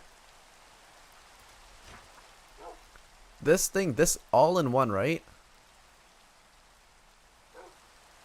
Is extremely good because it turns cobblestone directly into dust at a 1-to-1 ratio. So not only is it extremely efficient, it also has no wastage. Because normally when you put cobblestone through like a grinder, cobblestone to grinder, you get gravel 1-to-1. There's no wastage there. But when you sift the gravel, 1 in 4 of your stuff basically gets converted into clay, and 1 in 4 is into flint, and 1 in 4 is basically sifted ore. And then you can use a sifted ore into getting all your dusts. But it's super inefficient because there's so much wastage. But not with this, because it's directly 1-to-1 conversion. And because it works directly with cobblestone, if you have multiple cobblestone generators going, then you're pretty much set. But just to be sure, let's just double check the recipe for this one. Not even the recipe, the energy requirement. So the energy requirement for this electric dust fabricator is 426 joules per second. So with this, with the hydro farm that we theorized earlier, that thing can give you, what was it, 8.6 times 30? It was 8.6 times, it was like 8.5 times 30. Was it 8.3? It might have been 8.3. Nope, that's not what I want. Infinity expansion, basic machines. Yeah, it's 8.3 joules per second. And if you have 36 of those, then you have approximately 300 joules. So if I were to set 2 of these up, then I have approximately 600 joules to work with. And if I have 600 joules to work with, then I could have fluffy machines. This gives me approximately 175 joules left to work with. Let's just go with 170 just to be sure. And we have to figure out how much cobblestone generators cost. I'm pretty sure none of these are cobblestone generators.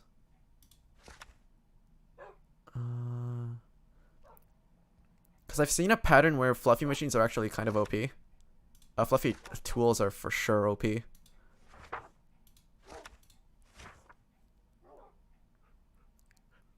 So just to start off with, let's just check with the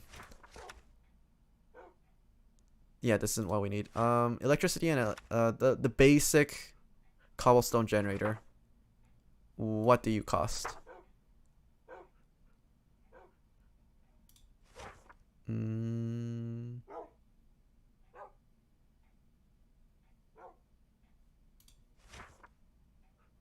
No such thing exists. Okay. What about extra tools? There's a cobblestone generator over here. It requires 36 joules per second. I can fit like 4.5 of these. No, I can fit 4. So 298.8 times 2, so that's 597.6. 597.6 minus the cost of an all-in-one fab is 426.67. 426.67, so that's 170.93. And if I were to use this cobblestone generator, which is labeled as an advanced machine, oh my god, it's expensive. Actually, is it?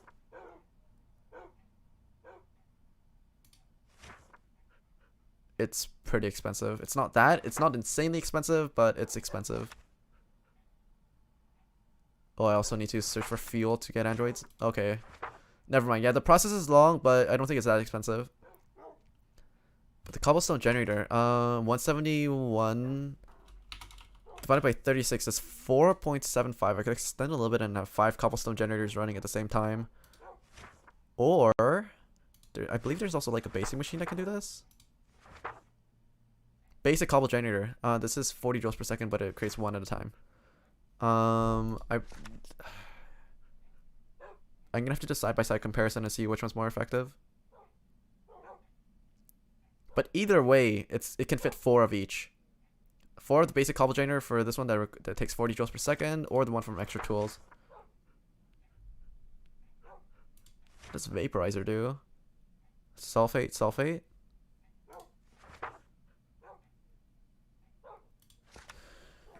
Yeah, we'll have to see which one's the more efficient one. And then see how many, yeah. I think that's a fairly solid plan though. And then and that's probably gonna be faster than, actually, is it gonna be faster?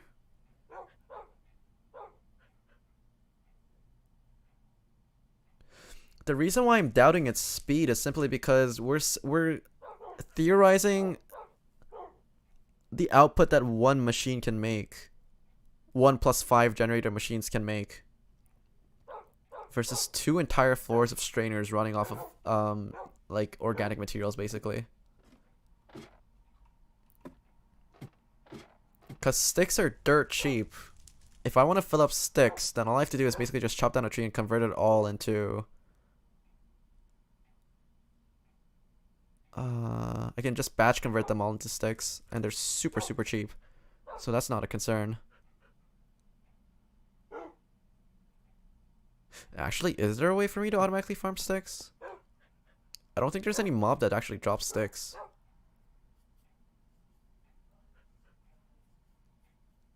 At least none that's... Wait.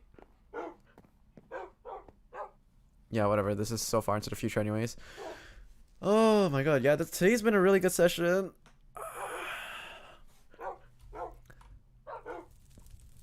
We got so much stuff done for reals. Let me just check the status of this as well. It's complete. Dump this in here. But I probably should start putting these onto my armors. Yeah, I'm gonna have to take a little bit of a break. I'm probably gonna be doing a couple of lucky blocks off stream so I can top off my gear. But beyond that, I'm probably gonna be saving most of the automation things first. I know the automation things and stuff like that, like a lot of it's like super boring crafting. I'm gonna try to figure out how to make my spreadsheet work. Do I have time for all this crap? I might have to do it on stream. But anyways, yeah, so tomorrow's stream is gonna be what is it? I posted my schedule earlier. Tomorrow's stream is gonna be 999. I'm gonna be revisiting some of the past routes that I've done. And Sunday's stream is gonna be Cooking Simulator. So that one's cooking Sunday's Mother's Day special Cooking Simulator. That one's gonna be fun. But yeah, thank you all for dropping by. And if you liked the video, if you want to see more things like it, then please consider dropping a like and subscribing or following me on my socials. My Discord server is lonely. Please drop by and say hi. And I think that's gonna be it for me today. See you guys tomorrow. Bye.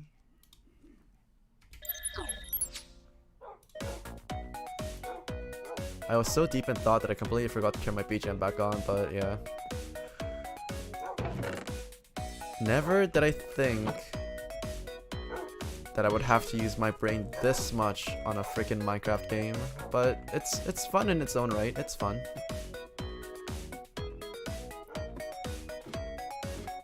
Kinda. Dear God, is it tedious though.